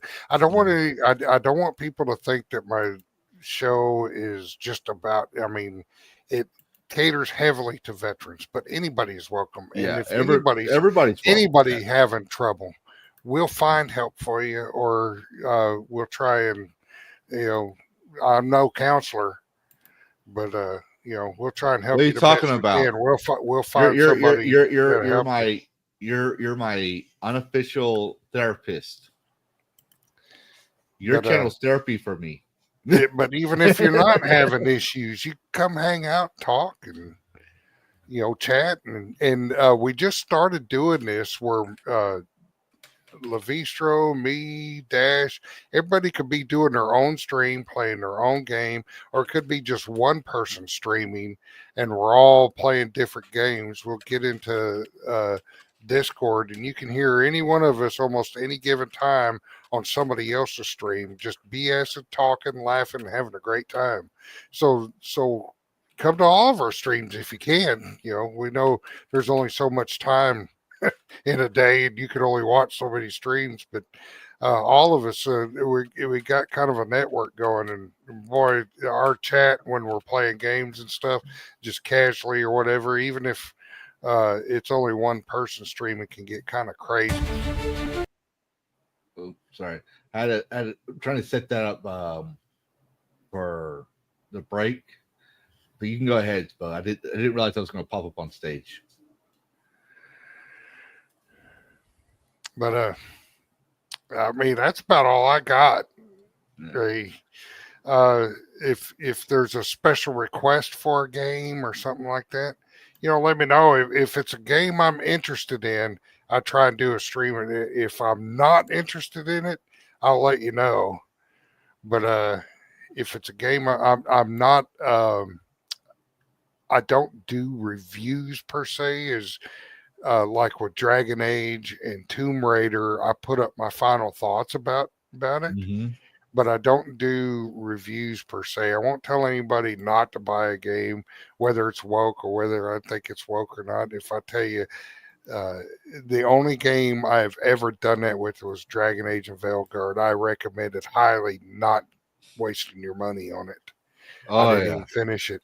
I felt so bad for you watching the Veilguard, but I'm gonna. It was terrible, ladies and gentlemen. We're not shutting down the stream, but we're going to take a quick break because Bo does need to stretch his legs. I got just Dragonly. Dash, are you going to be here after the intermission? I have to go to a stream at 9:00, but otherwise I'll be back. Yeah, we're definitely let you go. We're going to talk about Game Informer and stuff, and Anzio or Inzio. Yeah, I have time for that. I have time for that. I don't have to leave till like 8:30. Well, just let me fill up my cup of coffee. Yeah. I'll be right back. Well, we're gonna use a Lavistro Place intermission, and hopefully we'll be back and it won't be so awkward. But for everyone else, when we get back from intermission, I will leave the chat open for questions for Bo as well. Mods and Frostfang, I was joking about firing you. So if you're still here, please give a link to Bo's YouTube channel. And we'll be right back.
And we're back, everybody. So I do apologize for the intermission break, parenting duties, but we're going to leave the. I don't see anyone have any questions, but if anyone has any questions for Bo or VetGamerBoceifus, I can never say that name right. I'm still learning it. I just call him Bo because my tongue. Go ahead and share your questions and thoughts in the chat. We do have Scott Hovitt who said, "I'll never forget my Uncle Dano's words to me when he asked why he joined. When he asked why he joined the army, he said, 'I volunteered so you wouldn't have to. I was 9 years old.' Those words stuck with me for life." And yes, it is definitely worth the wait. And I want to say again, Bo, even though you're a panelist, you'll always be here and you're always welcome on my show. And you're already in the Dragon Alliance Discord stream for when you go live and post videos. You're always welcome here. And it was great. It's great to have you here. But does anyone have any questions for Bo? That includes Dash Attack, who seems to be staring at Bo. Am I? All right. Yeah. You're no matter like how hard you stare, I have not gotten with anybody to make my hot redhead with big boobs VTube model yet. Mm-hmm. Yeah, for all those artists that keep stalking me, even though I have a VTuber model now, you should go stalk Bo. Go stalk him and tell him that you can make a VTuber model. Oh, those are the art pests. You'll get them when you're a VTuber. They'll beg you to give you money. Get them on Twitch. I was getting them when I back in my animated dragon breathing GIF days. What? I'm weary of that. When I'm ready, I will seek somebody out. Exactly. I won't follow anybody on Discord or try and get off the platform like they try and get you to do. Okay, so we have a question from Philip Morgan, who asks, "What's one of your favorite video game series?" This is for all you guys. We're gonna let Bo answer first. Well, there's two actually. Well, three. Well, four. Half-Life. All the Half-Life games. I loved them back then. Of course, I loved the Halo games back in the day. I played all those. I went into the chat rooms and I did all the trash talking, all that stuff. All the Fallout games. I like them all, even New Vegas. Well, except for Brotherhood of Steel. That one was kind of bad. I never got to that DLC. Don't worry about it. Guess I didn't miss much. Play it if you want, but I didn't care for it. I'll tell you that. There's a fun fact about New Vegas for y'all about me. So I had a Steam account, and I forgot the password to it. This is back before Lavistro. This is like a long time ago, and so if I had that account, I'd probably be about the same longevity on Steam as Bo. But back in 2016, I couldn't log into it, couldn't remember it. I couldn't even get Steam to remember or recognize I was who I said I was.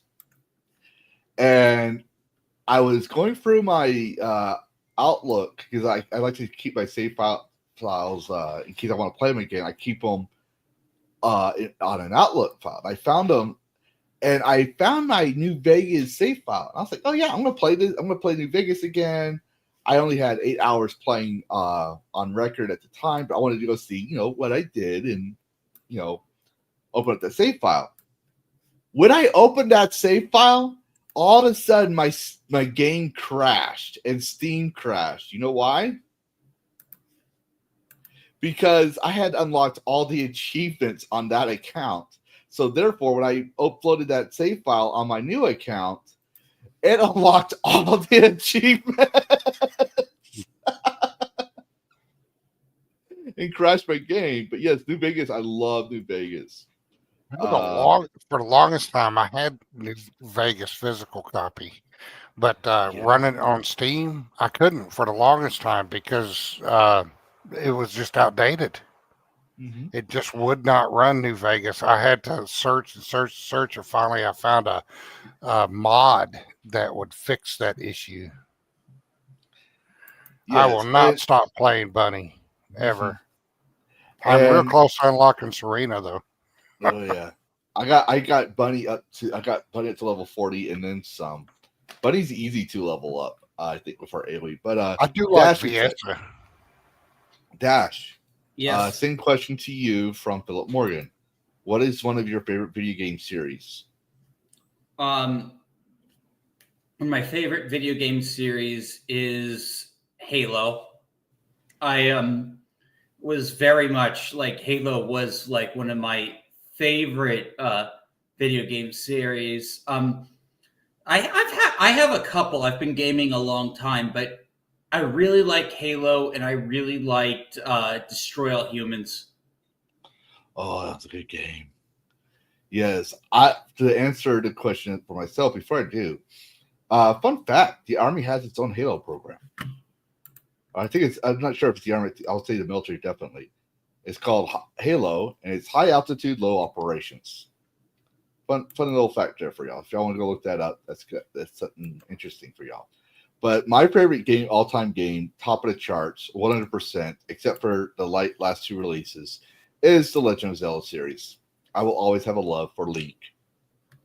That is like one of my favorite games, and I'm excited for the movie.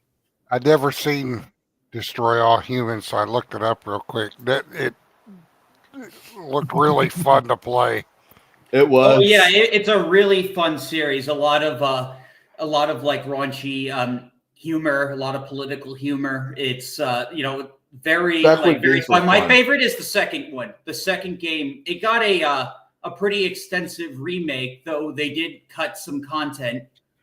But if you don't care about the cut stuff, I'd say play the remake because it's just probably runs a little bit better. And they didn't really the hot Russian chick. They actually made her boobs bigger.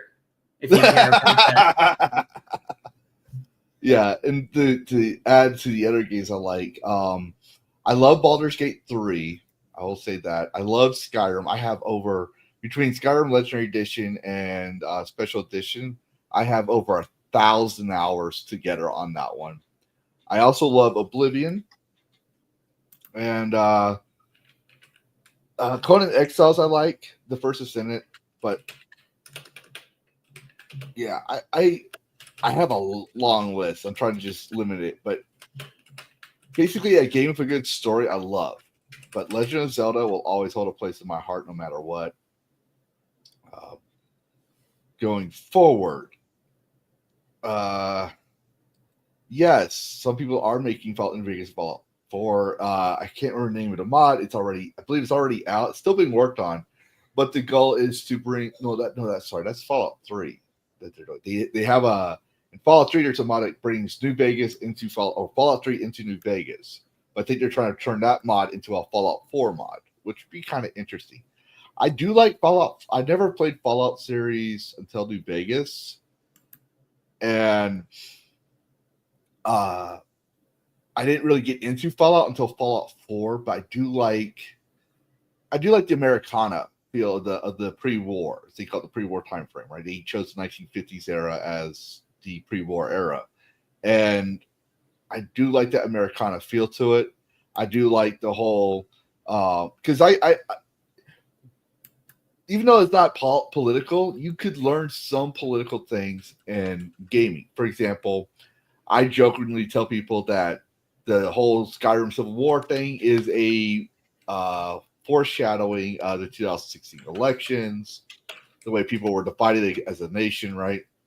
In a political time frame. I'm not trying to say, Trump this or fuck Trump that. I'm just saying, like, you can look at the if you look at politics the way I do, it's basically a bunch of tribes, kind of like how the Civil War was, right? You had these different factions, but when it comes to Fallout 4, I tell people it's like when you you see the pre-war. It's supposed to give you the reality of America. It's like an alternate reality, but like it still had the American values, capitalism, all that stuff.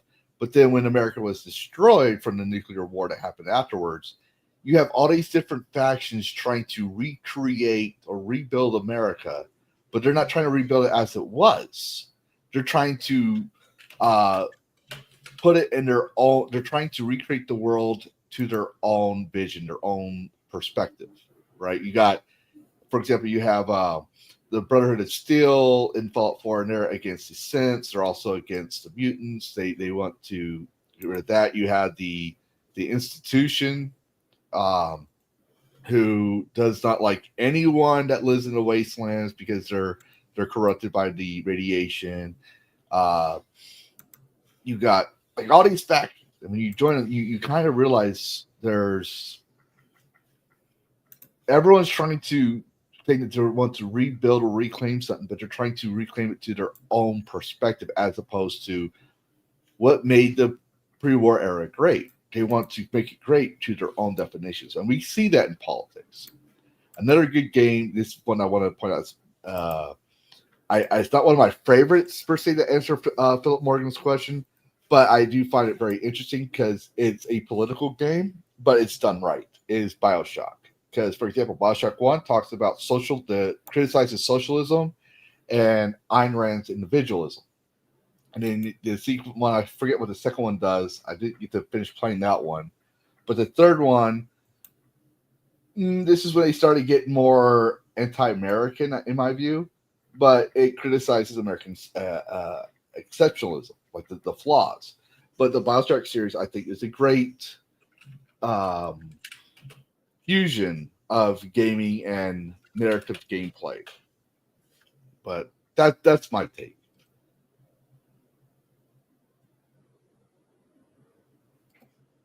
So the story was my first video game wife in Natal. Yes, that was a fun game. So yeah, let's answer that question, Bo.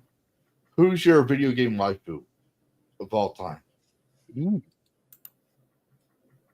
know how much money I spent on a waifu battle voting for Eve? More than I should have. Okay, before it's Stellar Blade, who was your all-time waifu?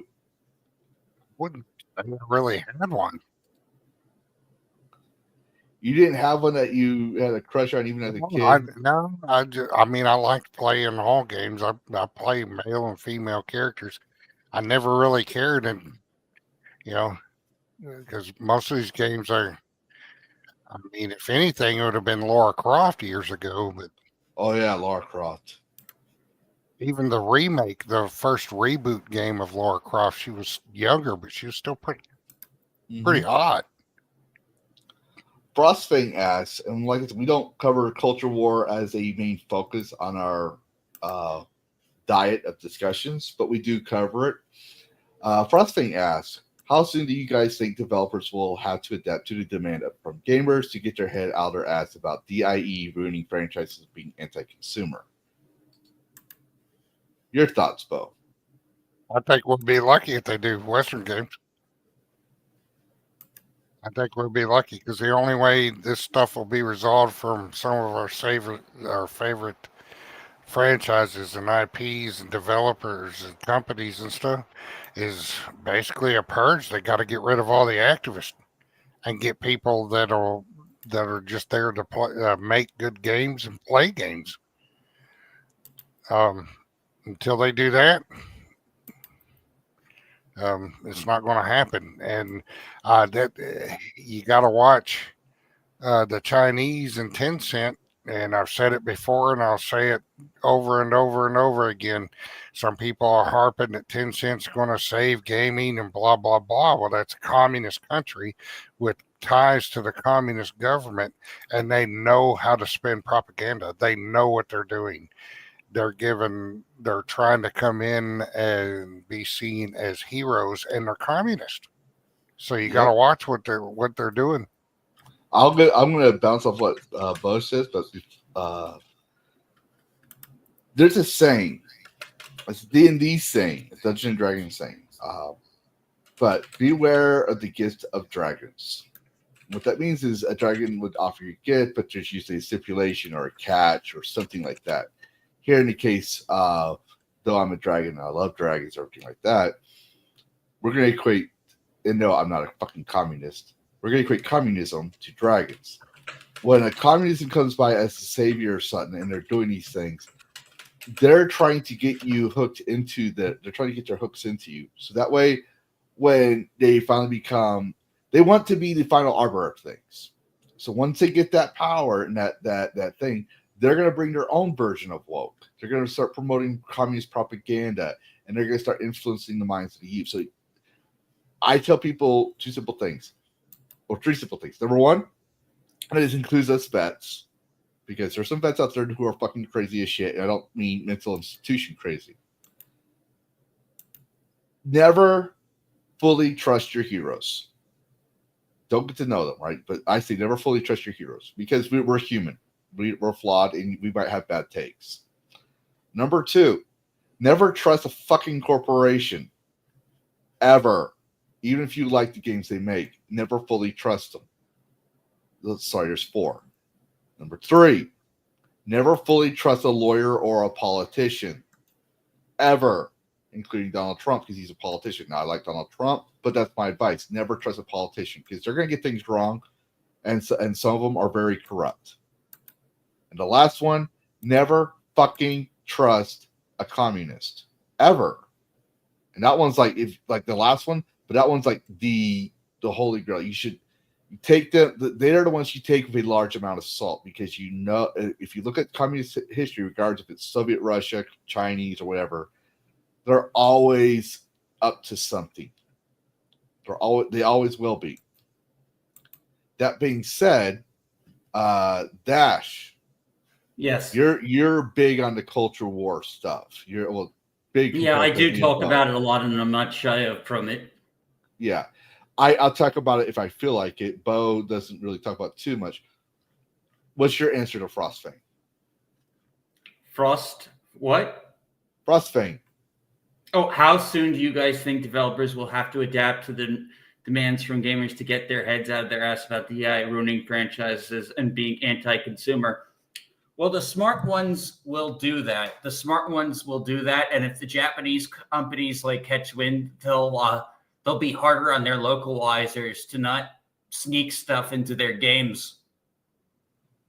So I think the demand is coming. It's just that there's going to be resistance. But eventually, if depending what happens with Ubisoft right now, if they start to lose more of the company, that's going to cause a big shakeup, and the money people are going to dissect what happened, and the pride over the agenda can only last them so much before reality just comes crashing down. That's just my opinion. Yes.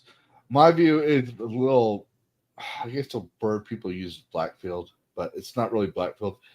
I remember reading a while back, a long time ago, that there's this guy, he's a communist, and he says that most corporations' lifespan is about 40 years. Once the founder's dead, they lose vision and they fail and flounder. It's very few that become a dinosaur.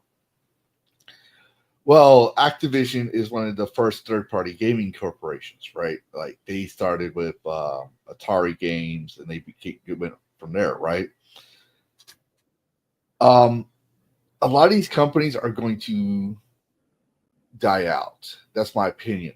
I could be wrong about this, but they're for example, Ubisoft is being listened to, being bought by Tencent, right? I do believe an article on that one. Let me double check. Yes, we'll share that right now on the panel while we're answering questions, because we were going to cover kind of cover that a little bit. But why is the panel all weird?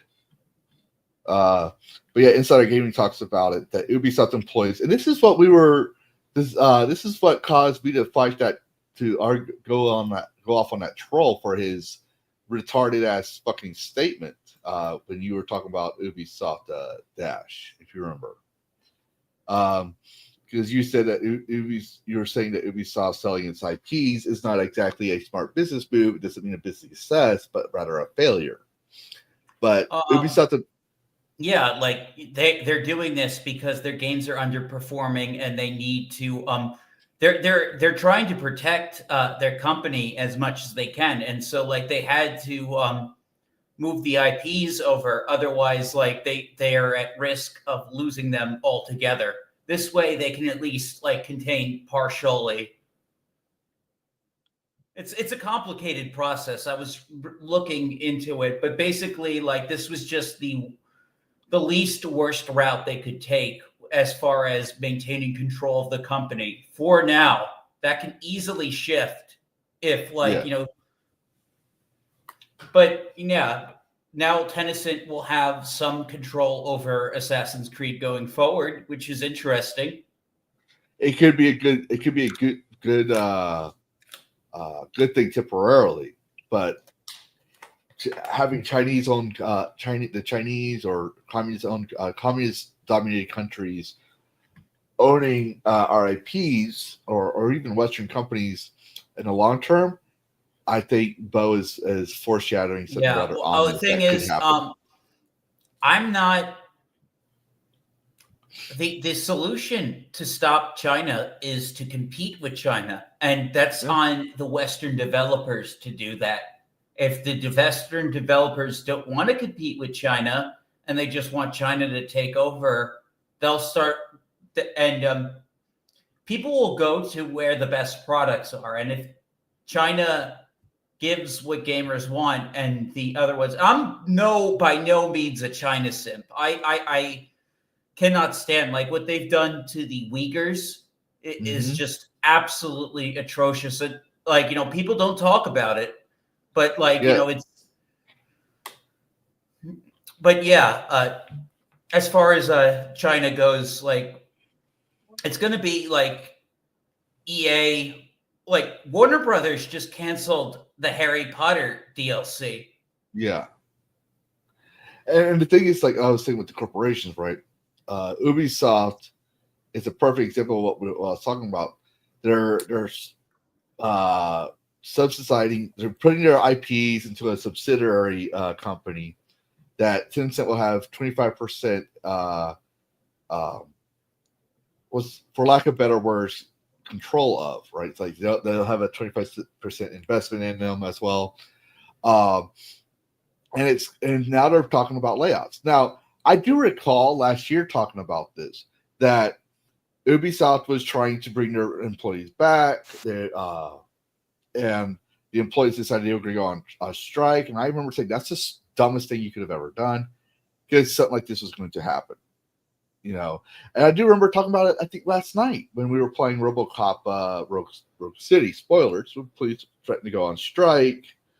And I said, when you're being replaced by machines or someone else, or your job's threatened like that, the last thing you want to do is go on strike. Because that just gives them an excuse saying, yeah, we don't need you anymore. We'll just use these other people. Oh, you're talking about the voice actors strike? No, not the voice actors. I'm talking about the game, RoboCop. I'm trying not to give too much because I want people to play the game. But on my stream last night, okay, in the movie, the police are on strike, right? In one of the movies for RoboCop. I don't know if you watched it. But they mentioned it, making a reference to that in the game. And that was because there's this new version of RoboCop that can replace all the cops, right? Later in the storyline, which RoboCop literally obliterates them in the story. But they threaten to go on strike because they think OCP is no longer taking care of their interests, blah, blah, blah. I mean, we're sports stars. I'm trying to be very vague here, people. So people who know the RoboCop lore, please understand, I'm trying not to spoil the actual game storyline because I want people to play it.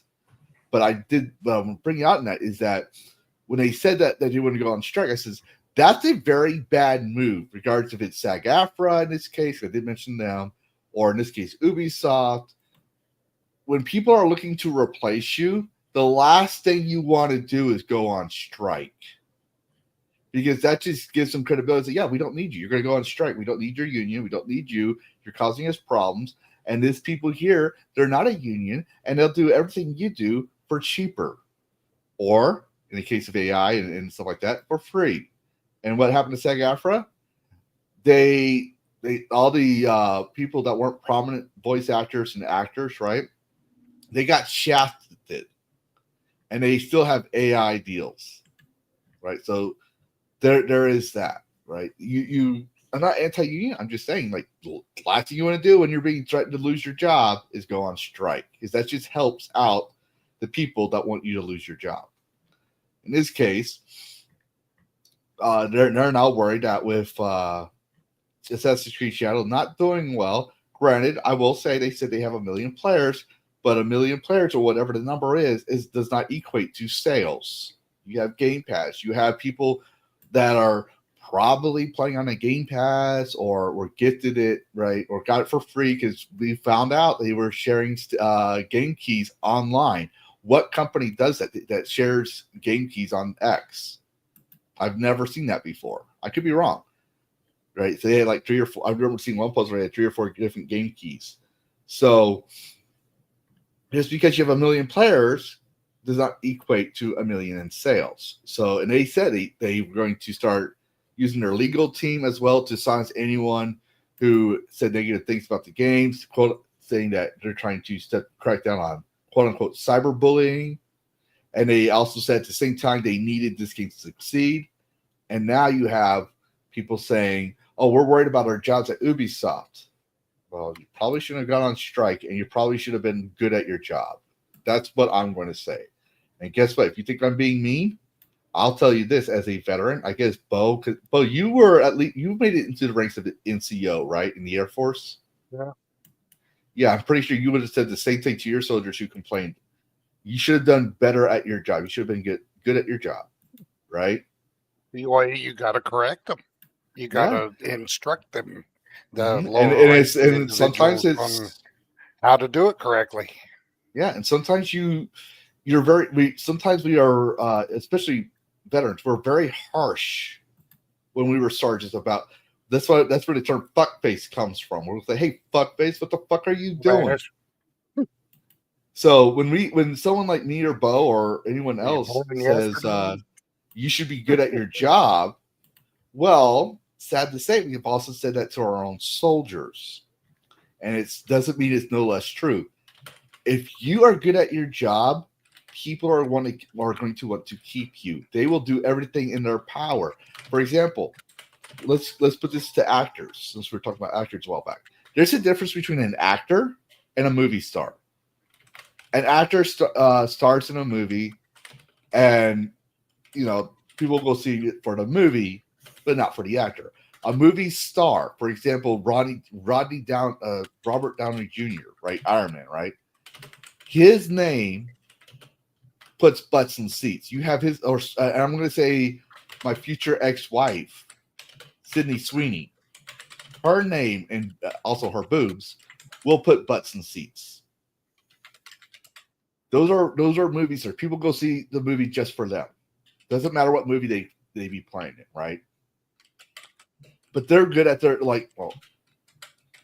Robert Downey Jr., in my view, is really good at his job, right? You had the Duke, John Wayne, really good at his job. He could be in any type of Western. He was in the Green Beret as well, but I think that was his movie he made. But my point is like when his name is on the movie credits and the movie poster and stuff, his name put butts in seats. He was good at his job. Those kind of movie stars are actors who are good at their job. In this case, people who are good at their job, right, will stay until the cancel culture came in and started saying all kinds of crazy things. Now, some of them were true, some were not. I'll give you that, right? But a lot of the people that made our beloved games, from Assassin's Creed, right, to Baldur's Gate, and all this other Dragon Age, those creators are no longer in the company for the most part. So you got all these people who didn't want to earn the title, to earn the right to be a creative director or earn their role that they have now. cancel these people just so they can take the job. And now these games are no longer good. Ergo, since these people have no skill, they can no longer train the new generation of game developers. And so everybody's worried about their job. That said, this is the same as us in the military, right? Me and Bo, we started off as E1s, privates. I forget what the airman role was for that, but we started off as privates, right? And we ended up being NCOs, non-commissioned officers, basically a sergeant, or in my case, I was a corporal before I got medically retired. I was an A1C when I got our basic two-strapper. Yeah. But the thing is, like, we gained the experience in the military for our job. And when we became leaders, right, NCOs, we had to train the future generation of soldiers and airmen, right? Well, we had a vested interest because shit rolls downhill. If our screwed up, the people above us were asking us, why didn't you train them correctly? Mm-hmm. So what happens if Bo and I were incompetent NCOs? Our soldiers would be incompetent. We would not be, if we were not good at our jobs. If we, like, for in America, for the U.S. Army, we have the NCO creed, and in the first few lines is, "I'm a professional. There is no one more professional than I." Right? We are professionals, and we have to train the future our soldiers and give them the best of our experience to help them become better soldiers. And if we did not, that means that if we fought a war and we had incompetent NCOs leading incompetent soldiers, we would lost the war or the battle and stuff like that. Same with Ubisoft, right?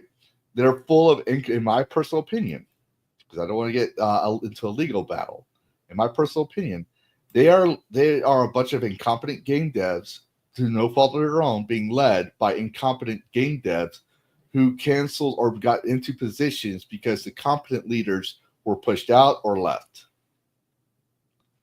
So I believe Ubisoft will either be bought out or they will be shut down. But yeah, that's my take. Speaking of Asian developers, we were hinting about this a while back, but who has ever heard of Inzio or Inzio? I've got it downloaded. What? Got it downloaded. Enzo. Mm-hmm. Yeah, Inzio downloaded. Yeah, I'm thinking about getting the game. Sim Simulator or something like that. I got the demo. I've done a little bit with the character creator, but I haven't gone into the game. Yeah, I'm thinking about getting the game. I heard it from Mikey. You might know him as the Goon Room. But yeah, he was telling me about it, and I was like, yeah, I heard about it, but I didn't really get to do too much on it.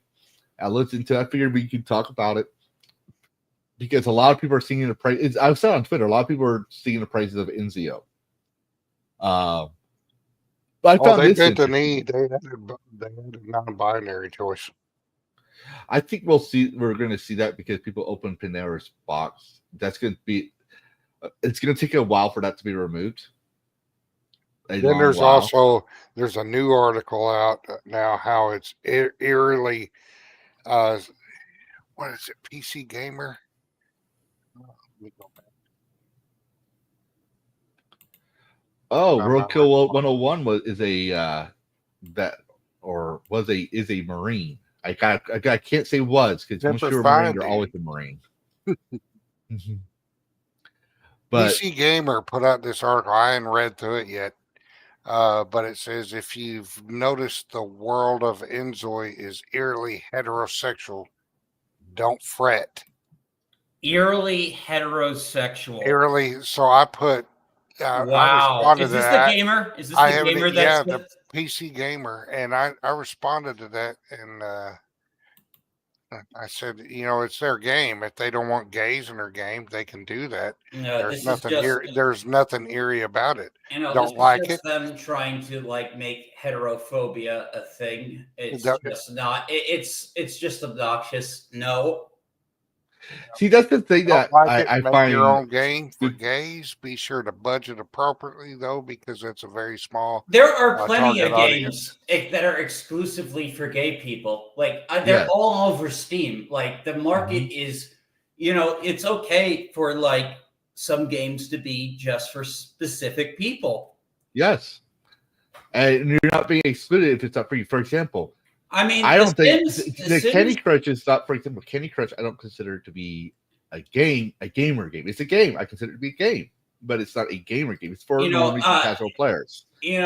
Torch is also attacking Enzo for the exact opposite reason. He thinks the game's gay. Well, Torch is not a real gamer, nor is He a real is not. He would know that gay marriage was in the Sims 1 from the very beginning.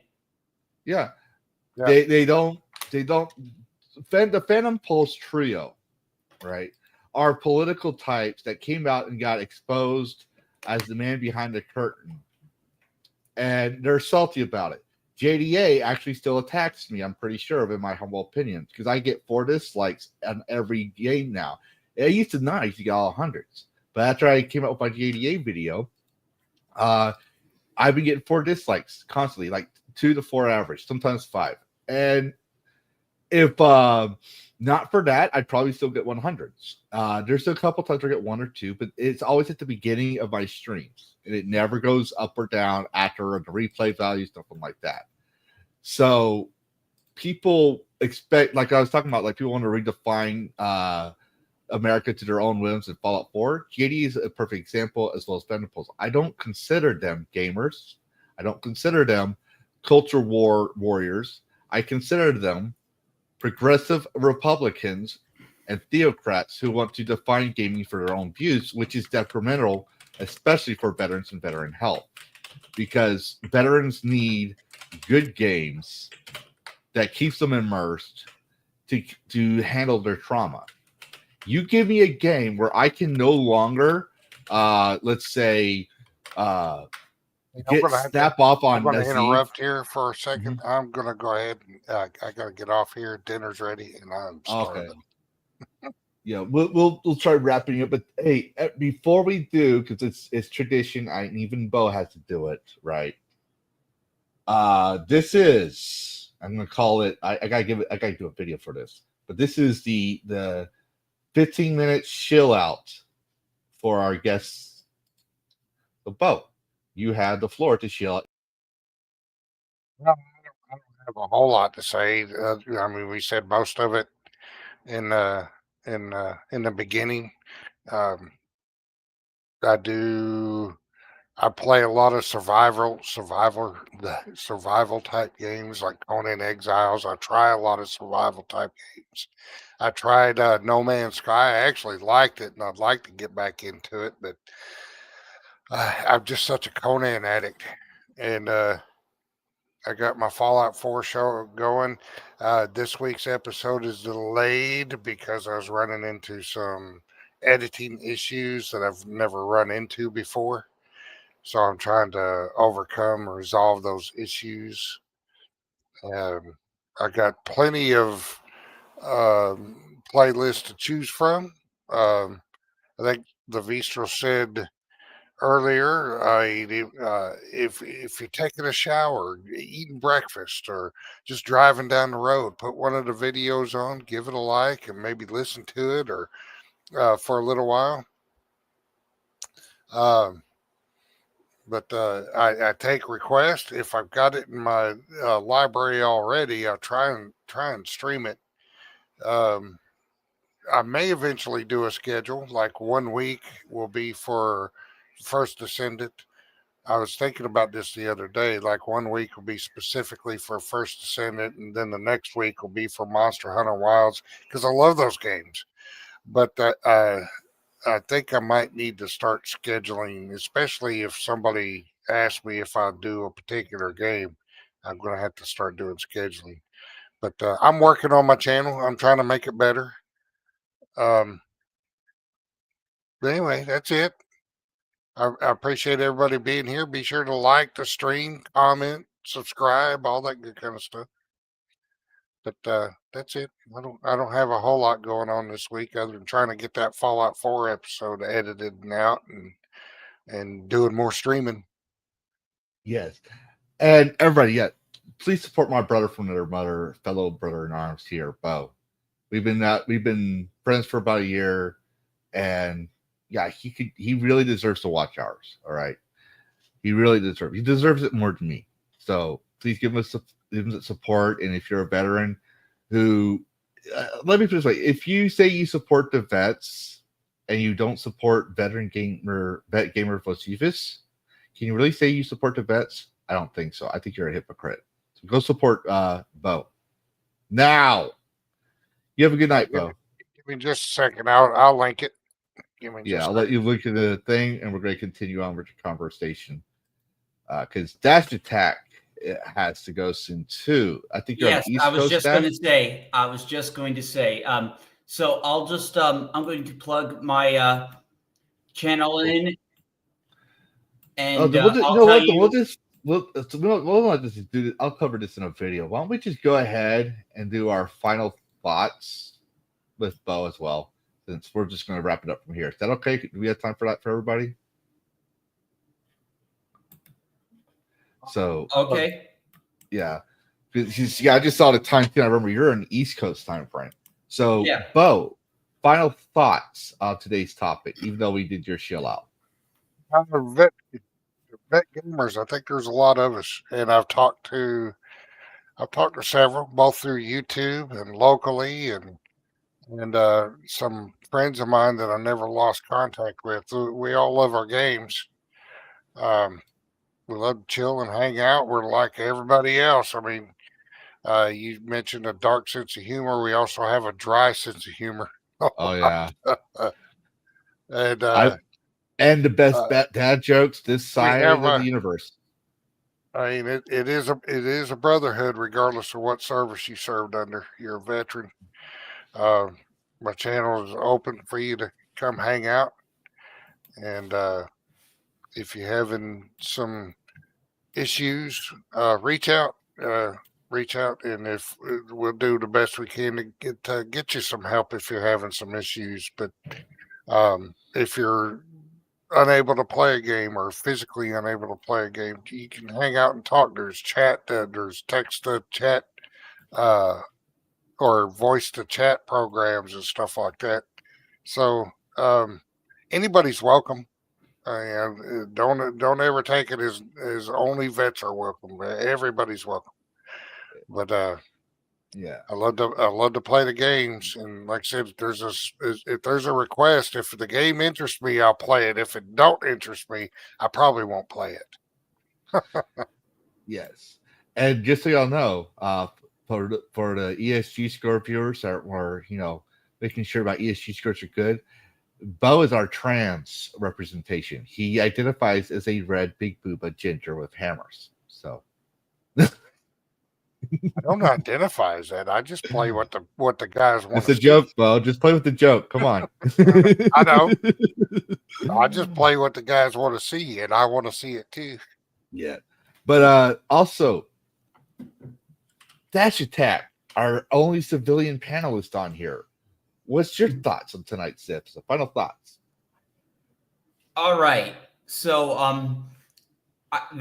Bo, I think your channel is great, and I appreciate what you're trying to do for the veteran community with giving them an outlet. Yeah. Appreciate it. Awesome. Yeah. And anyways, you guys can find me on my channel. I'm also on X, shit posting. Oh, Scott, you subbed. Thank you. Yeah, we got a few subs for both Dash Attack and Bo. That's awesome. Nice. Yeah. So anyway, I think I'm going to be starting Metroid Prime 2 to get ready for the Big 4. So I'm going to start that soon now that Unicorn Overlord has been completed. Yes. And you also got a talk show coming. You told me this as well. Yeah, yes. I'm going to be on the link. Andy Matrix show on the Otaku Trio. It's a show we used to do a lot more frequently. But Definitely put a link in the channel for people who are interested in anime as well. I'm trying to pull it up. He should have the listing. Oh yeah, here it is. Yeah. I'll also put it in the thing for replay value. But yes, if you haven't said to these two, definitely do so. I thought games are a passion of mine and my brothers and sisters in arms. As much as I give people shit, they're family. And as well as since games has done a lot for my life as a Dragonling, as a civilian Dragonling, as well as a veteran and military dragon, I do want to share that resource with everyone else. And yes, I will go through today or tomorrow and put the links in the chat. If you're having, as I would call them, the dark thoughts, at the beginning of this video is a because for some reason I accidentally shut it down, is the Veteran Crisis Hotline, as well as there's also the National Suicide Hotline. You could Google that, and they will give you the resources to call immediately. I had an uncle who was a Air Force veteran during the Gulf War commit suicide when my son was 4 years old. I didn't even know he lived in the same town as me. I did not know that. We had a falling out, and I did not know that. It was very awkward to see his funeral. I've also witnessed suicides. It is no joke. So play a game or go sub to VetGamerBoceifus. And we're not therapists, but we definitely are your family, and you have a right to live. All right, your life is worth a lot. So we would definitely try to help you out, help you get the right thing, and we would want you to keep in touch with us so we know you're okay. And that being said, I do think that we'll see a lot more veterans in gaming because they're all over the place. I do think that games, it permeate tropes, cliques, communities, and it brings us together. And the most outspoken gamers are usually going to be veterans. We know what we like. We know what sucks. Mm-hmm. At least to us, anyway. We have our opinions on it. Yeah, and some of us are political, but it's something my dad told me when I was in the military.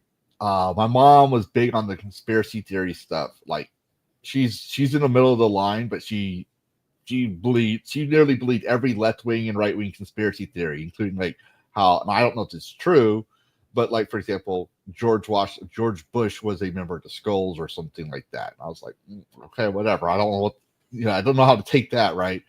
But my dad told me, he goes, son, you've seen some shit just like I did. So you see politics and these little things that your mom's saying and people are saying as trivial, nonsensical, irrelevant. This is also why I say someone, and it's very true. Someone like, I don't know, Alyssa Mercante is trivial. I don't talk about her, not because I'm afraid of getting doxxed, but because she's a former journalist for Kotaku who also has Red man, but I'm gonna go eat. I'm starving. Go ahead. I know. I'm trying to do my fun. You go ahead. See you, Bo. Dash, if you have to go to you, go ahead because I'm wrapping it. Yeah, I got to split. Take care, everyone. Yeah, but to shut it down, right? Veterans see things as trivial. We don't cover things that we don't like to really deal with trivial shit. And yeah, you'll see some people that are political in the veteran sphere that are going to cover things, but we speak our minds, and we're a walking history book. But thank you all for coming, and this was a very stimulating conversation. Tonight I'll be playing the First Descendant. We also have a vote going on my Discord for the next game that we're playing. We just wrapped up RoboCop, and currently the winner by one vote is Bayonetta, so that might be the next game. And we're also doing Phasmophobia on Sunday, so don't forget as well that next DragonCast is off script, and it will be running longer paths of it'll be probably most of the night, so it'll go through Saturday Night Hypnosis. It is my birthday stream where I'm going to be bringing on panelists and stuff that has helped me grow. And it'll be probably the only one where it's not so much gaming focused, but I will try to keep it that way. Thanks again. Happy gaming, everybody. And y'all have a good night. Hopefully see y'all tonight.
You're still here. What? You thought there'd be a post-credit scene or something? This isn't a Disney movie. Show's over. Go get some sleep. Play a video game. Watch another YouTube video. I gotta take care of the dragon wing and possibly get some sleep myself. Goodbye all, and thanks for watching. And happy gaming.